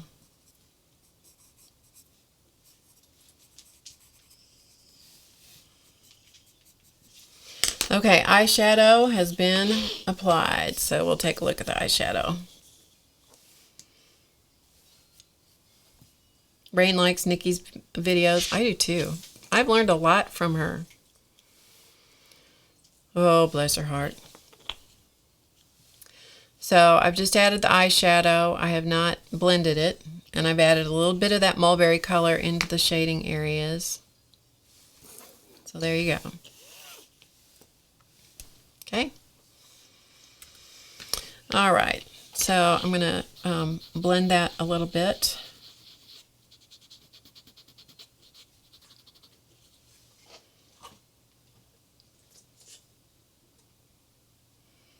So Dar, did you ever say, oh, there it is, Barb, acrylic paints. Gotcha. Gotcha. So she did acrylic paints. Had to look back in the chat. Okay, so blended eyeshadow and the addition of some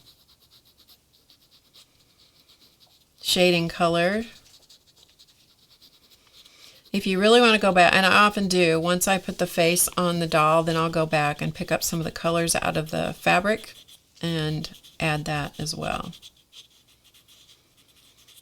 Okay, eyeliner. Let's go to eyeliner. So I use a really strong color for eyeliner. In this case, I'm going to use violet blue.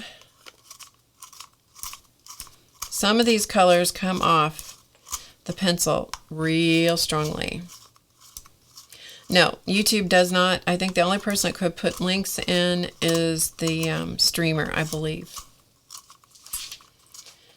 You can add, you can put probably most of the link, but you can't put the entire link in. I think the streamer is the only one that can do that. Okay, this color is violet blue, and we're going to put this.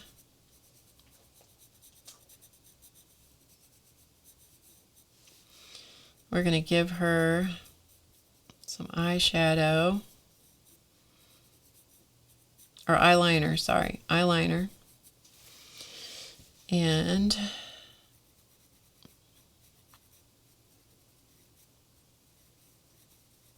I'm going to give her a little more dark blue in her eye.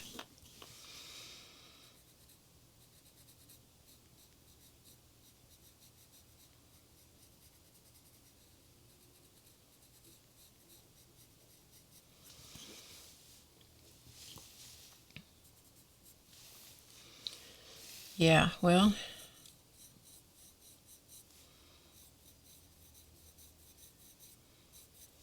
we'll see. She might turn into something. We don't know. Okay, so eyeliner.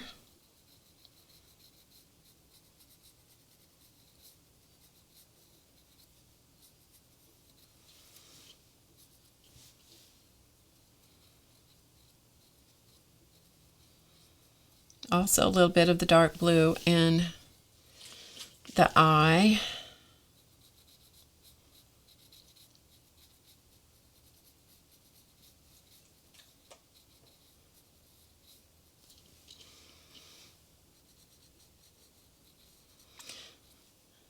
Okay, one more.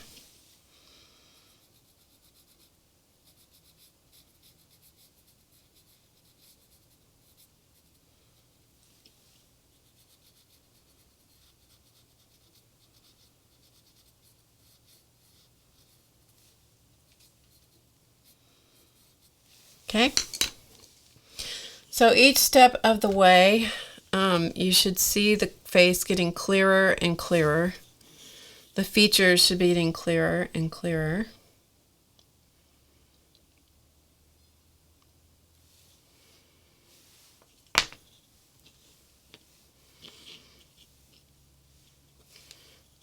Bless her heart.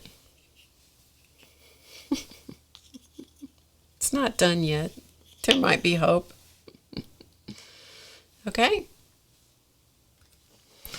All right, and the eyeliner, I may just sweep over it slightly, but I don't intend to blend that too much. I want to leave that color to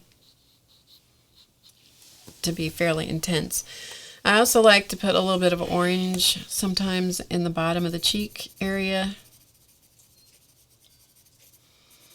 You have to put a lot of color in the faces, because when you put this face against the intense color of the doll body, for example, when you put this on all of this intense color, if this doesn't have a lot of color in it, it just has the effect of being bleached out.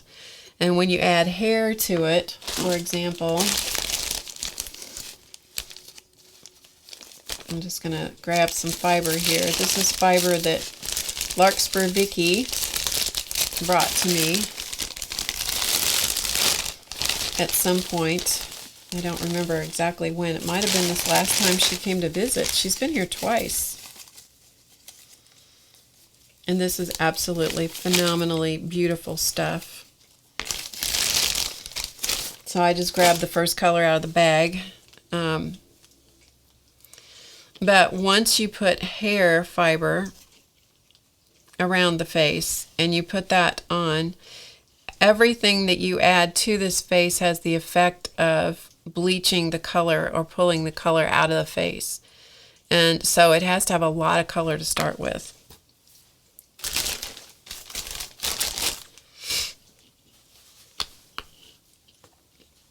Okay, so as I was saying, I add a lot of color.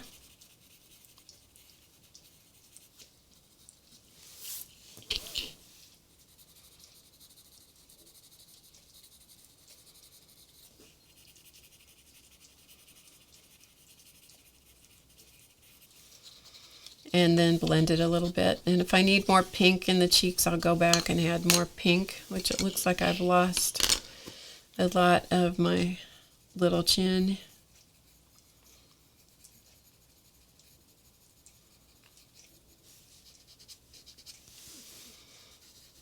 Yeah, I don't like this fabric that this one's made out of. Ugh. Anyway, okay. So pretty much that is all the color pencil that I'm going to do on these, and then I'm going to work with the pens.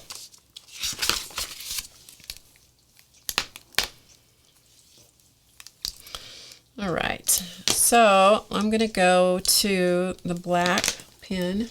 This is the black micron pen. So I started with the brown. I'm now going to use black, and this is exceedingly important that you keep the pen point clean. So I'm going to go back over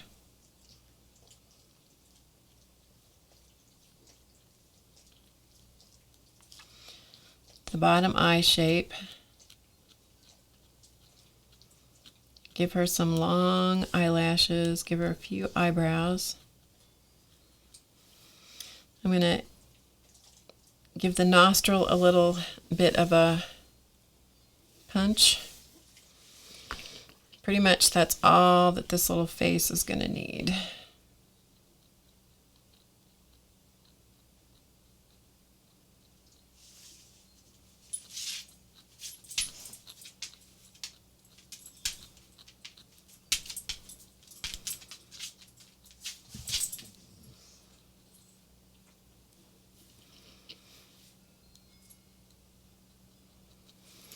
Okay, so there is that one. Moving on. And I frequently scratch off the pen point, so I remove the colored pencil.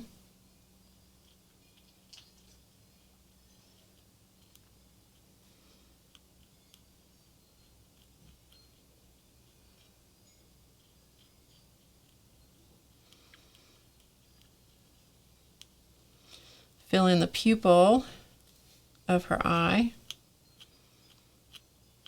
Give her some eyelashes, a few eyebrows. I'm going to give her black lower eyelashes, which I don't normally do. But we're trying to make something out of the poor thing.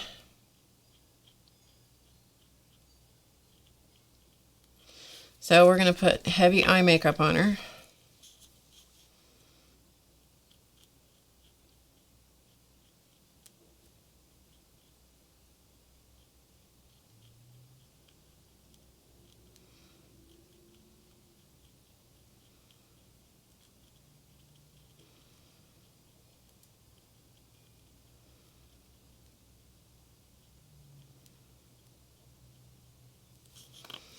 Sometimes just by making the pupil larger, affect the face, you know, in a positive way.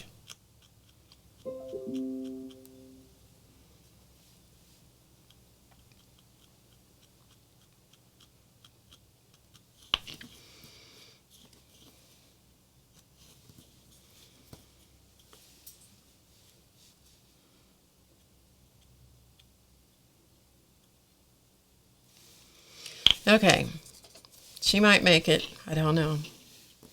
Just call her Pretty Woman Practice. Okay, and so now we've done that one. This is the last one we have to do.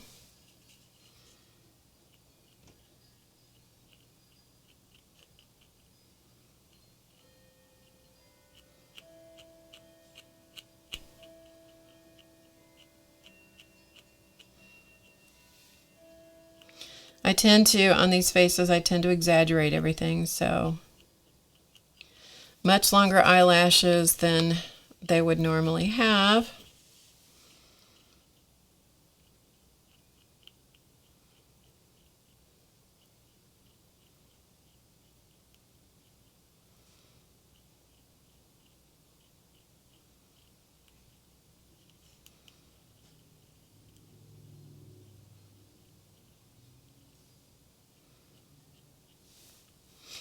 Give her a little bit of a nostril,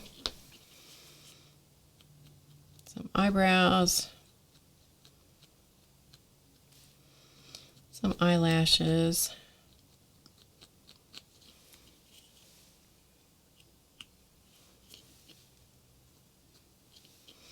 And we're just, well, I've got the black pen, we'll just give her a few little black lower eyelashes. Clean off the pen. I'm going to use the red pen and give her a little tear duct in here.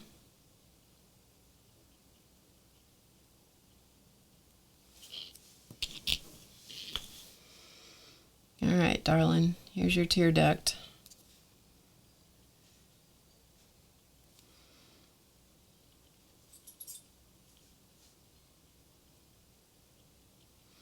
Which you probably won't be able to see, but it's there nonetheless. Okay, well, look at that.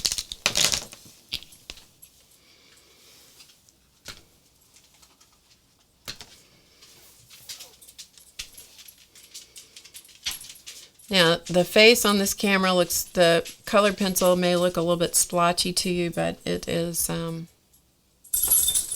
not as splotchy in real life.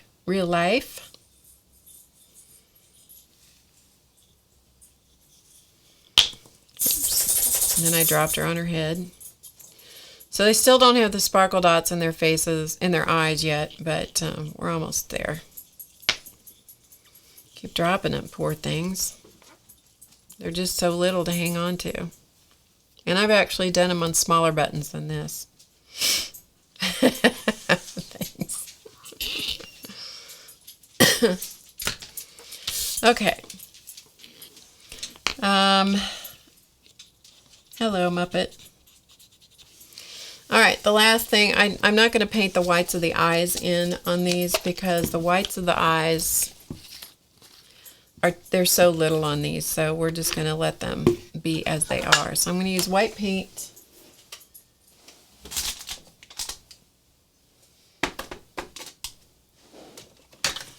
I forgot to bring water over here, so I'm looking for a water jug I can use. So I'm just using a water bottle, and I'm going to wet my brush and then get the excess water out. And then I just pick up a little tiny bit of white paint. This is white acrylic paint.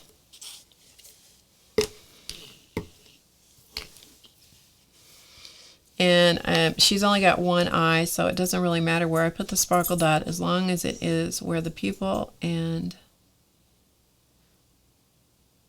the iris meet is where I like to put it. And I either put it at 10 or at 2. If her eye was a clock, I put it at 10 or at 2, but do it at the same way on both eyes. And this one doesn't need it because she has closed eyes. Duh.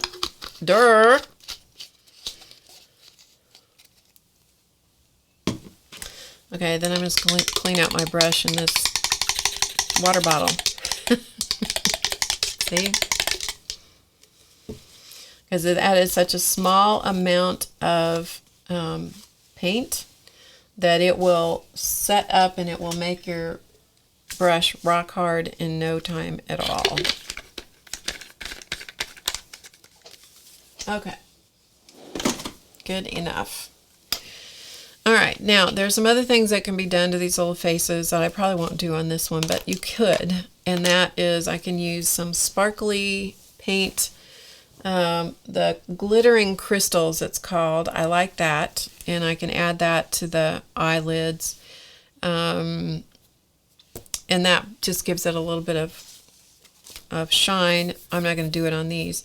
To seal them, probably the easiest thing is to use workable fixative, Krylon workable fixative. You have to take it outside. It smells to high heaven and back. Okay, it is awful, horrible stuff. It does fix the colored pencils, but it smells awful. Okay, awful. Yeah. So, yeah. Anyway. Okay. Just looking at the chat a minute. Okay. Doesn't seem like there's anything that anybody needs or is asking. So I'm going to set the pencils off to the side. So do you like those spaces? Even Bless Her Heart didn't turn out too badly. It could be worse. It could be worse, people.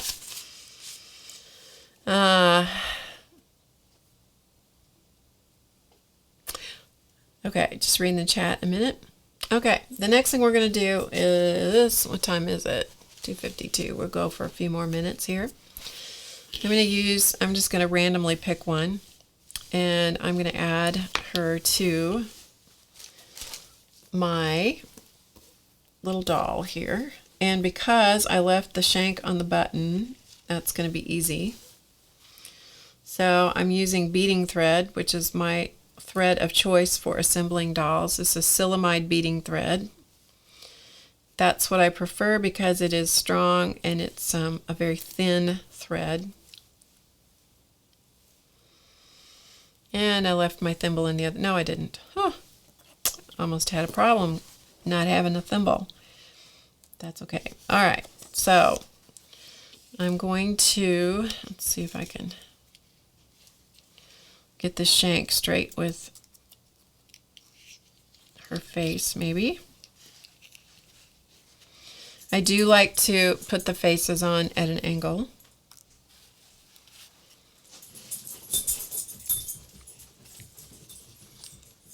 So I'm just stitching them on. And the faces should be sealed before they go on to anything, which I didn't do because I didn't want to take the time to go outside. No, you need to fix the face and then put it on. I didn't, just simply because I can't stand the smell. I need to fix them and then leave them alone so that they can air out for a little while, because that smells really bad. My favorite way to fix the pencils was a product called Createx Createx Textile Medium, and they stopped making it. And it had a beautiful effect on the colored pencils, but they stopped making it, and so I was very disappointed about that.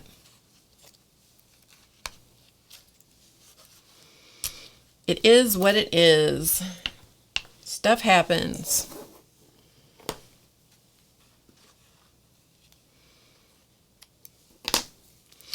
Okay, so she now has her little face on, and then you see how floppy this is? What I do is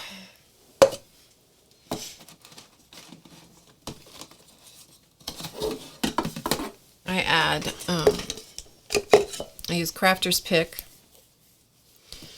and I put it under here.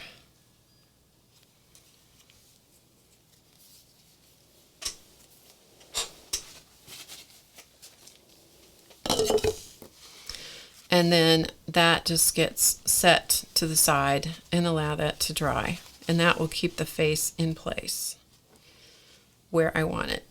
Okay? And also, it helps too when I start putting the hair on, because that connects everything. Okay. Excuse me. Let's see. Yeah, she might end up not being too bad. I don't know. Okay. Let's make sure this is dry.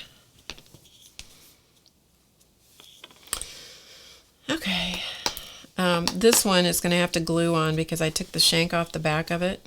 Don't know why.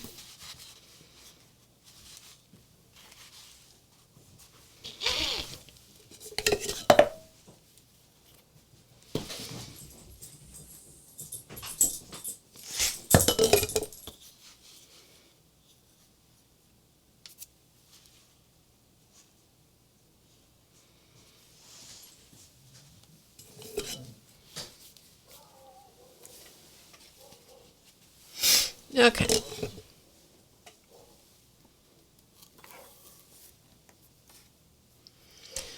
Question, Barb, do you prefer matte or glossy? Matte or glossy what?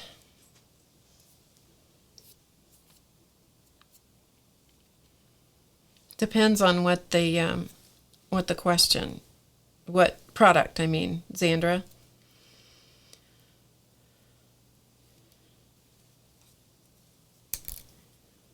Well, thanks, Tam. Okay, so I still have enough thread that I can add this one.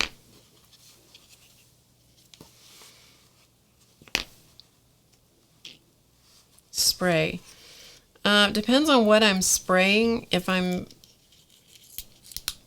like on these, on a face, if I was doing a glossy or a matte or glossy spray, I would always choose matte.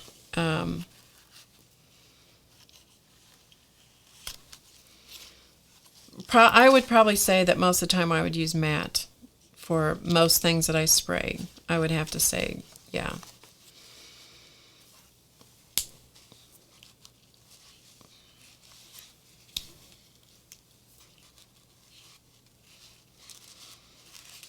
I would think that glossy products on fabric would leave might have a staining quality about them. So yeah, I would think I would probably prefer a matte finish, because the matte would just kind of disappear into the fabric, where the glossy stuff might leave stuff on the surface, you know, where you get kind of an odd reflective quality, I think. I'm just thinking off the top of my head. I could be making it all up. Could be making it all up. Okay, I'm going to knot the thread.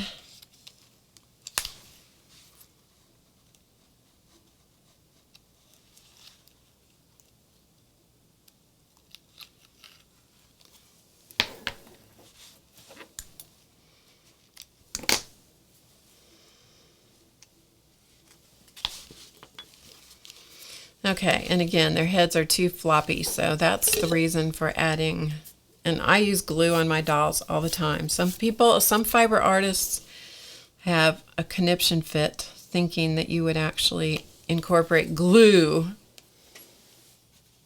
into a doll. You know, fine art dolls, maybe that might be the case. I don't do fine art dolls, so, you know, I do dolls that I like. I just do fun stuff. Okay, we'll come back to this one. And these take a while for glue to dry, and so I end up having to do a lot of stuff on, and then I kind of have to make myself leave them alone, you know, for a while. Oh, something else I was going to tell you. Good, Dar. Something else I was going to tell you. I have a whole bunch of these. Not a ton, but I have 1, 2, 3, 4, 5, 6, 7, 8, 9. I have 9 pots of acrylic Luminart silks, acrylic glazes. And I happened to pull them out the other day. This is just a little hint or tip. I happened to pull these out the other day to look, because I was looking for something else. And these glazes were gummy and sticky. And I'm like, what in the world happened to these? And they were all that way. So I thought, okay, I haven't lost anything. They were not usable. So I thought, I haven't lost anything because they're not usable now anyway. So I got a gallon of distilled water because I was out of it. And you want to use distilled water because it doesn't have any stuff in it. It's dead. And I used that in a craft stick, and I put water in it, and I stirred each one of these pots back to life. So I caught them and just in time. So they are usable again. So I'm just saying, if any of you have these Silks acrylic glazes, check them if you haven't used them for a while, because they may need some attention. Okay? All right. So what I'm going to do now is, the hair is like the last thing I do.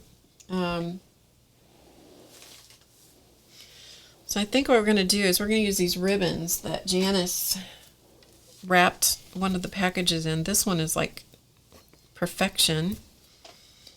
It's like perfection. She knew that I needed that, didn't she? And I need to get some beads. So let me see where I put all my bead things. It's here somewhere.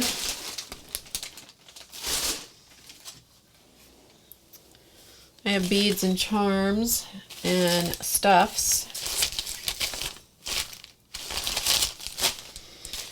So I'm going to dig through my little, these are my little soul support doll. This is their little bunch of stuff I have that I use. I dig through charms and, you know, fall de raw. I have beads somewhere. Where are the beads? These are the charms.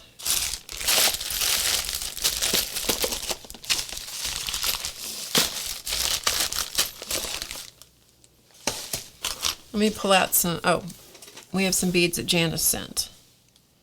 We'll use those. We'll use those.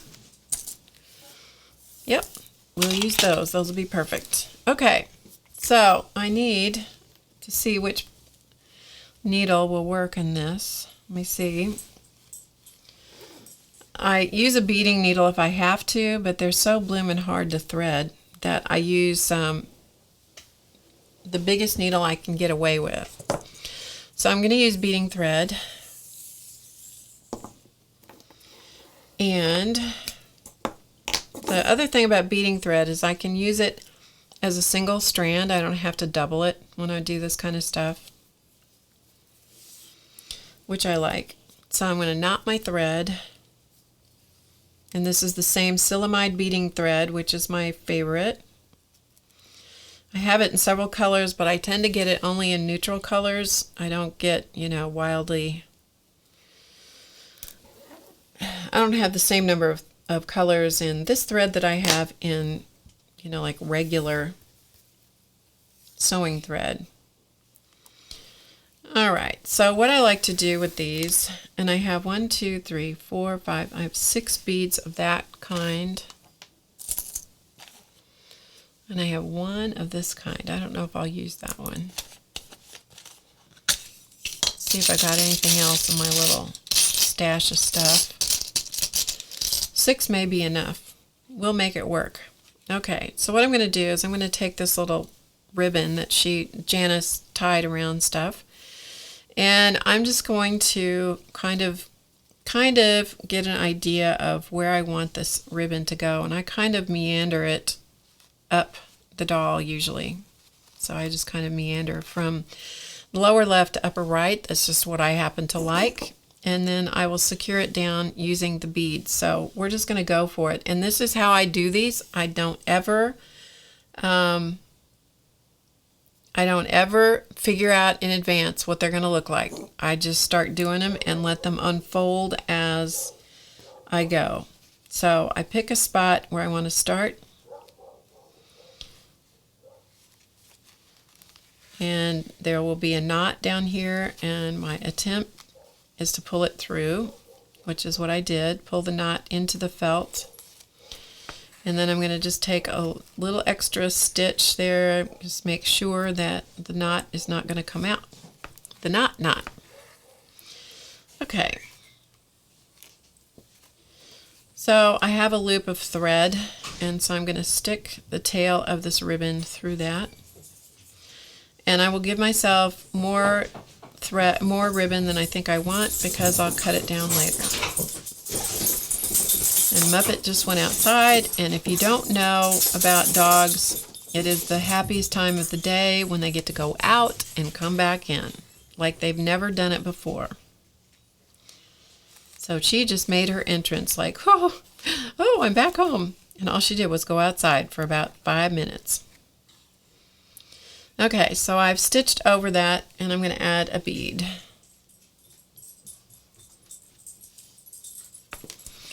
And I'm going to add another stitch in the same spot, and I have my finger on the back side to make sure that the stitching doesn't come through. Okay, like so. And then I'll go through the bead one more time just to make sure that the bead is secured down. So at this point, the dolls get, turned upside down, right side up.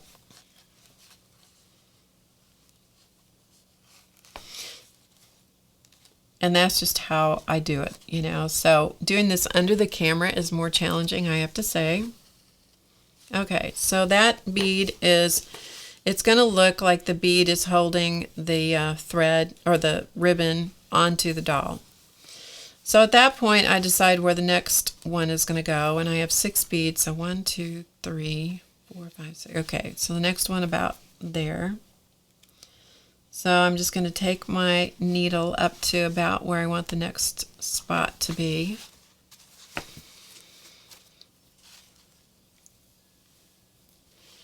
Bring it up, and then I'm going to attach the ribbon in the next area. And I like for the ribbon to have some movement, so I purposely don't make it tight.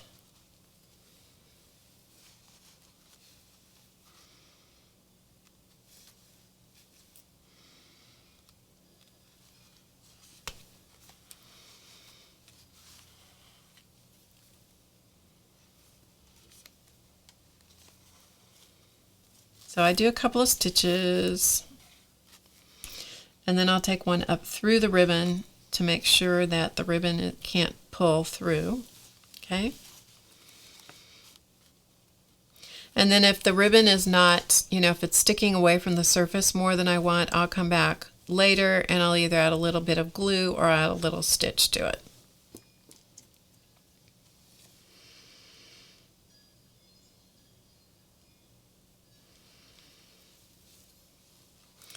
Okay, pick up another bead. Hope I'm keeping this where you guys can see okay.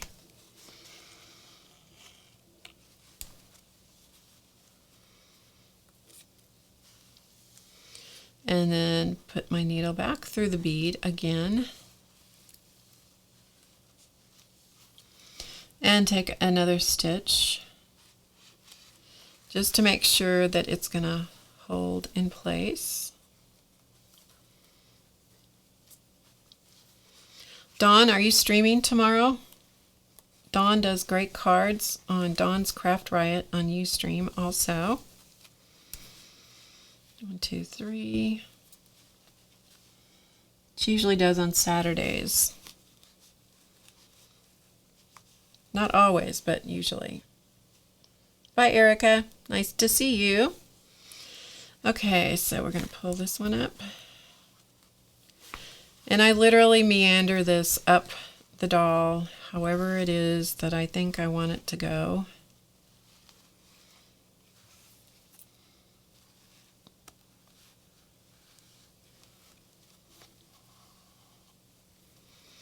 So again, take a stitch, take another stitch, and take one that pierces the ribbon so that it's not going to get away. Because who wants a runaway ribbon, right?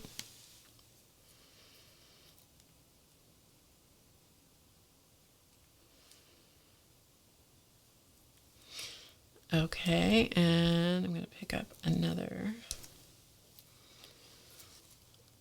bead.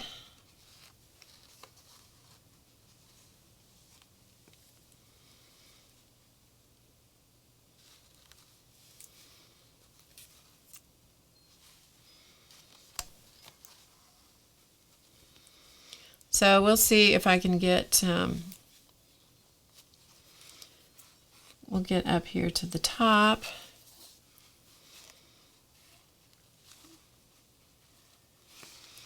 And I'll see if I can get some hair on before I go. And then I'll kind of explain how I finish them.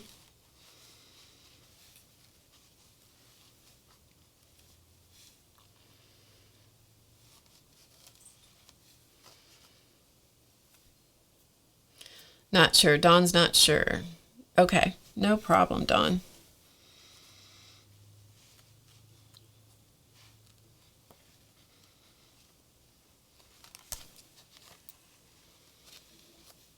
Oops.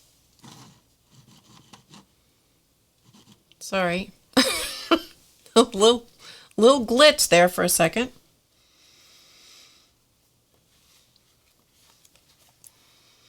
A little blip. A little blip on the...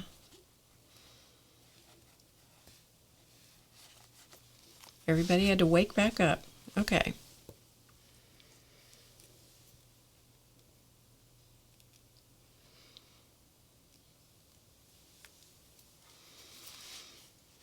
So, can you still see what I'm doing? I hope. Yeah, you should be able to, right?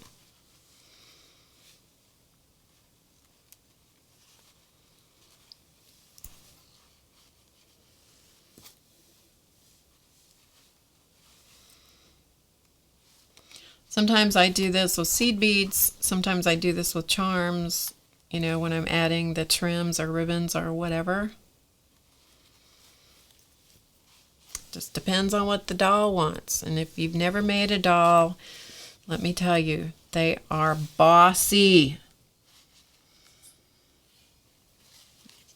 Okay, we're going to do this one coming up this way. They are bossy. I've done plenty of things on dolls that I had to take back off because the doll wouldn't hear of it. I don't know how to explain that. I have no concept of how to explain that. Sounds a little too woo-woo for me, I gotta say.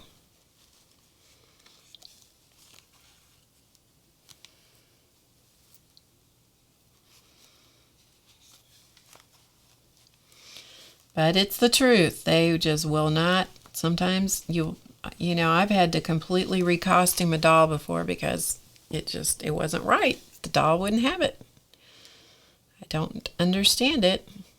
I don't.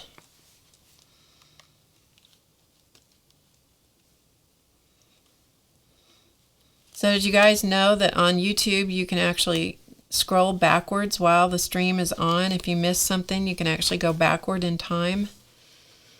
It's like a DVR on your TV. It's pretty cool. You can change the resolution so you can affect how you want to watch it, which is pretty cool.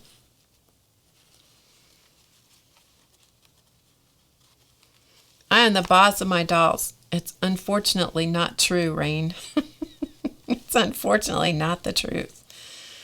If you just try it, you just try being the boss of a doll. Any kind of figure, they will boss you right back. Okay, so now I'm going to come back up. And I do work with a big long piece of ribbon just like this because it's just easier. That way I don't run out and I can cut off what I don't need when I'm done, and I don't mess it up.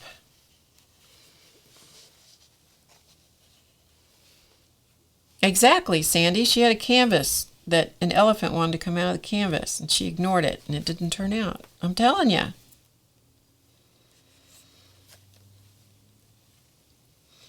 I'm telling you things.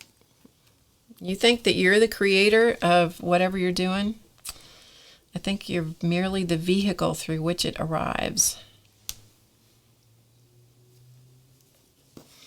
Okay, hang with me, thread. I know I'm kind of getting out of the camera view here, but my thread's getting real short. I'm trying to keep my needle threaded. So I know you can't see very well, or at all.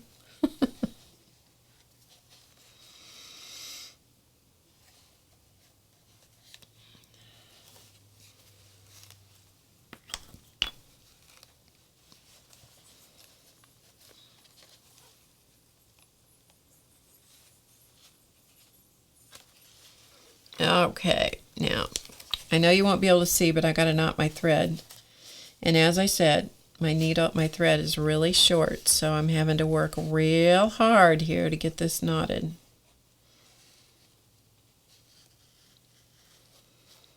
So excuse me while I am off the camera. And I still, in spite of my best efforts, unthreaded the needle.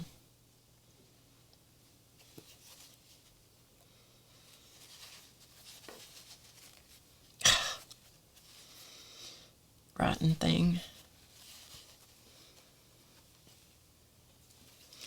And when you get glue is your friend, and I will use tacky glue whenever I can, because it rolls off my fingers better than the crafter's pick does.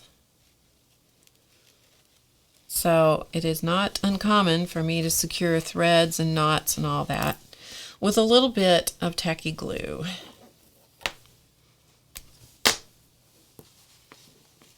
Okay, so now I'm going to I'm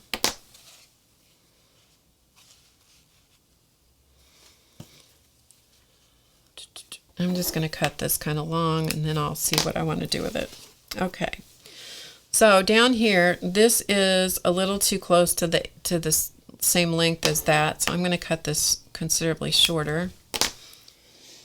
And then what I will do is I will add some charms, because I like to have things that hang down from the doll. I like to have sound, and so I will incorporate things like fishing lure, whatever those things are called. I don't remember. These fishing lure things, somebody will know. Clausman's watching, he'll know. I incorporate charms. I almost always incorporate a butterfly or a dragonfly because I like the symbolism. I like nests. I like hands. I have a whole bunch of hand charms, and so I usually will put a hand. I usually try to incorporate a nest or egg or something. Hi, Joy. Thanks for joining us. Oh, I always keep, yeah. I have another thimble that's too big, and it always hits the floor, so I remembered to get the one that fits. But these I love. You can color these with alcohol ink. They're from the fishing lure department. That's why these kinds of things that Janice sent are just so perfect. So I'll probably use these leaves. I love how those look, and those would be good, you know, they'd have some good sound. I like bells also, and so I often incorporate bells into the doll as well. Okay, so let's see about some hair. And I will use any kind of fiber for the hair. It doesn't make any difference what it is,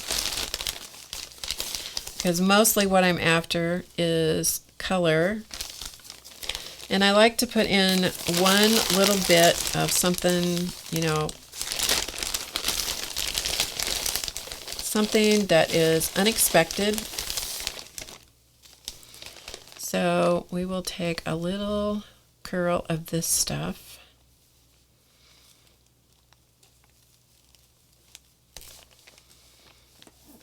I don't know if this will all come out. Let's see. It will. Okay. So this is beautiful hand-dyed wool that Vicki Barton brought to me.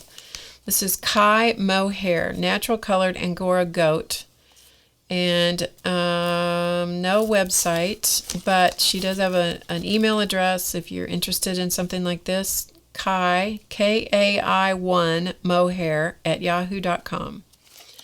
So that's where this came from, and it is stunning.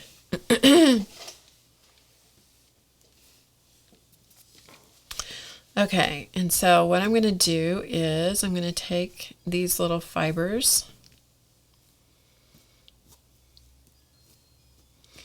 kind of tease them out. And then I kind of, this is just what you call playing with it. Okay, good enough. Good enough place to start. And so I'm just going to add, this is the crafter's pick.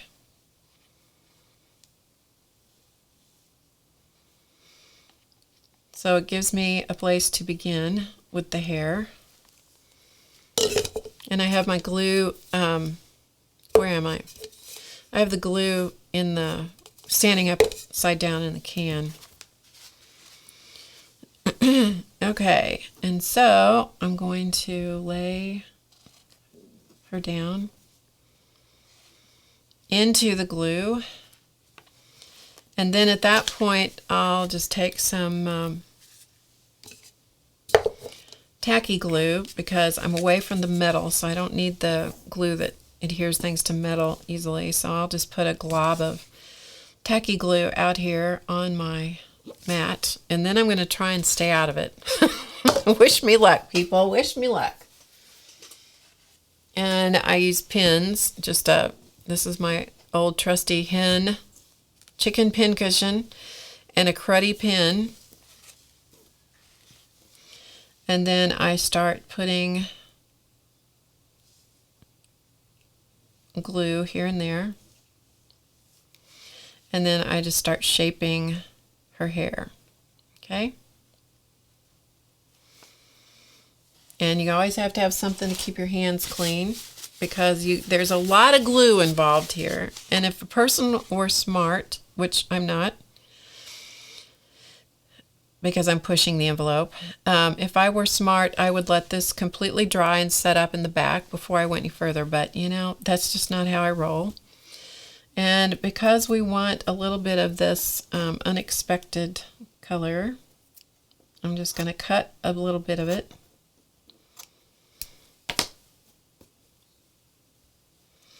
But I always like to have a little bit of the unexpected. So, what time of day is it? 3:23. I've been on here a long time with you guys.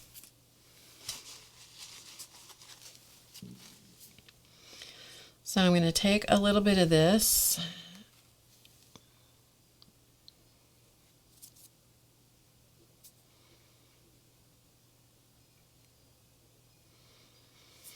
And I'm going to add a little bit of that.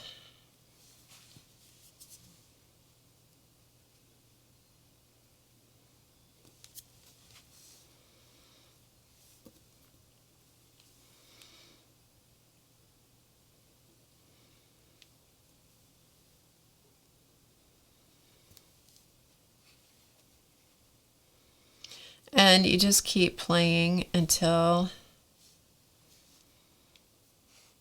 the hair goes where the doll wants it. I started to say where you want it, but you know, we all know that's a lie.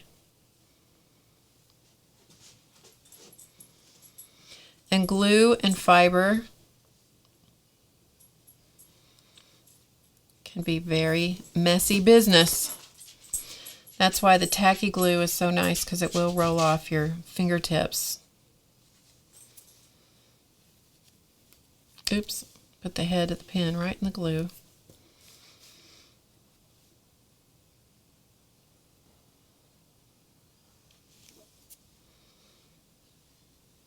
Once the glue starts setting up, which doesn't take it very long, but once it starts setting up, then you can push the glue and it will stay put. The hair will stay in the glue as you ask it to be in the glue. Okay, and so you just continue. That is exactly how I do it. I just keep working it and working it. So I just start with a clump of some kind of fiber or something, and then when I'm all done with the front, I'll come back here and I'll work this in the back to get it where I want it in the back. And I'll add some more here to cover up that button attachment. And so I will, but you can get the idea of how she's going to look. Okay, so you can get the idea, right? So she's going to look kind of like that. And then I will add, I almost always add a necklace of some kind. So, you know, it could be this Could be the lock or the key, or it could be both. Sometimes I'll do something like that, that's symbolic to me for some reason. Put a lock and a key. It could be this really pretty charm. This is a stone that could be incorporated into the necklace for her. But I often do that and give her some kind of a necklace as well, so she ends up with that. And then in the end, I use one of those little plastic rings, a little plastic curtain ring, and I'll put it on the back, someplace back here. I'll stitch that on so she can be hung up because she is a wall doll. And then I'll add whatever the dangles are down here at the bottom. So I'll do a conglomeration charms and, like the fishing lure bits and the, all that kind of stuff. Because when I like to incorporate all the different kinds of things. Like I like color, I like texture, I like sound. I just, whatever it tends to be, whatever seems right, that's what I do. All right, so I'm going to stop there for today. Wipe up the glue before I get into it, or set something in it. So here's the other one who obviously needs hair. She's got the little winky face. And here is poor Bless Her Heart. Bless her heart, has a long way to go. But she might get there in the end. She might get there. Yeah, so did you guys enjoy that? Well, you're welcome, Dar. Thanks for saying that. Thanks, Rain. Thank you, Dawn. Okay, let me get the sponsors, because my goodness, we can't have a stream without sponsors now, can we?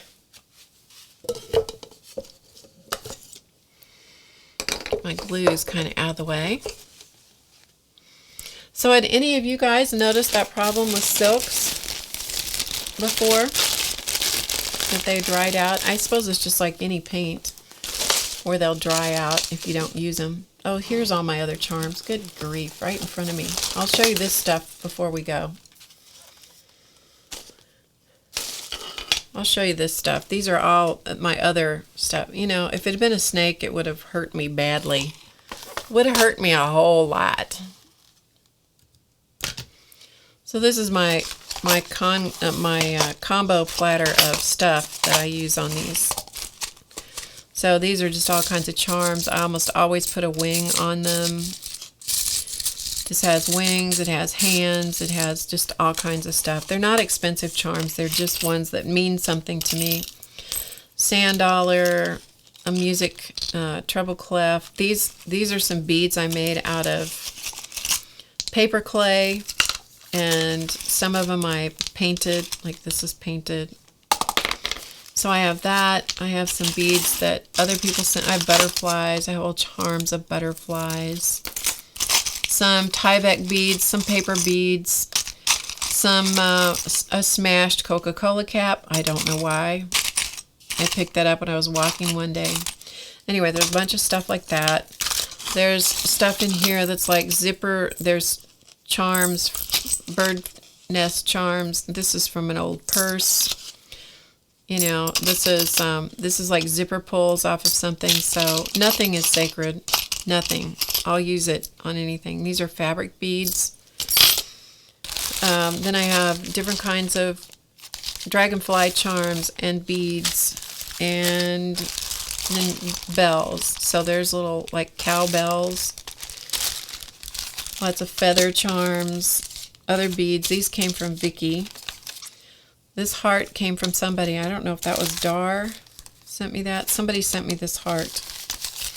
And if the shells have holes in them, I use those.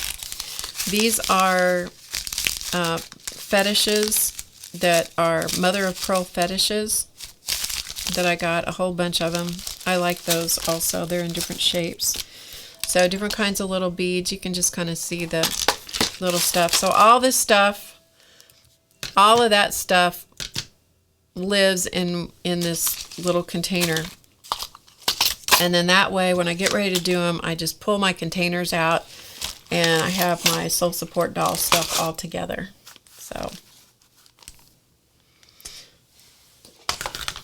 and yeah, so anyway, I had that stuff and I was like, where is it? I've lost it. Oh, I lost it because it was too close to me. It was in front of me. That's why I lost it. Okay. So, let's get the sponsors, shall we?